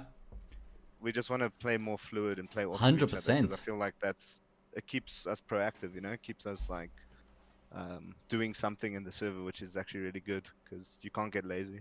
That's the word I wanted to use to describe it as fluid, because everyone just sort of like fits into the role that's required of them in the moment, right? Yeah, exactly. Yeah, awesome. All right, Carlo. Well, congratulations. Very nice win there. Great comeback. Good display of mental fortitude. And thank you for sharing your thoughts with us as well after that game. Into the grand Thank final you, now Dominic. versus ATK, baby girl. Oh yeah, it's Hey, gonna be a tough one, but and you play them tomorrow as well. yeah, for ETL. We That's haven't lost an it. official yet, I don't think so. Let's Okay, hope that we don't so anymore. UK, ATK, you heard it here first. Energy win 2-0 tomorrow. Okay, that's what you said, right, Carlo? All right. Easy, yeah, 100%. 16 zeros again, dude. Finish out today. Even let them pick both maps, yo. All right, okay. Yeah. Carlo, thank you so much for joining me and sharing your thoughts, man. Much appreciated, as always. Congrats for the win tonight. Guys, that is everything for this evening. Thanks for sticking around. Hope you enjoyed the stream. I'll be casting again tomorrow. You can follow me at HAzE Castings. Carlo, what's your social media plug? Get it in there, bro. Uh, hold on, let me look. Wow, the man It doesn't even know his own is Twitter at. Panda4_CS on everything. Okay, there we go, everybody. Thanks for joining us tonight. Have a great rest of your evening, and I'll see you guys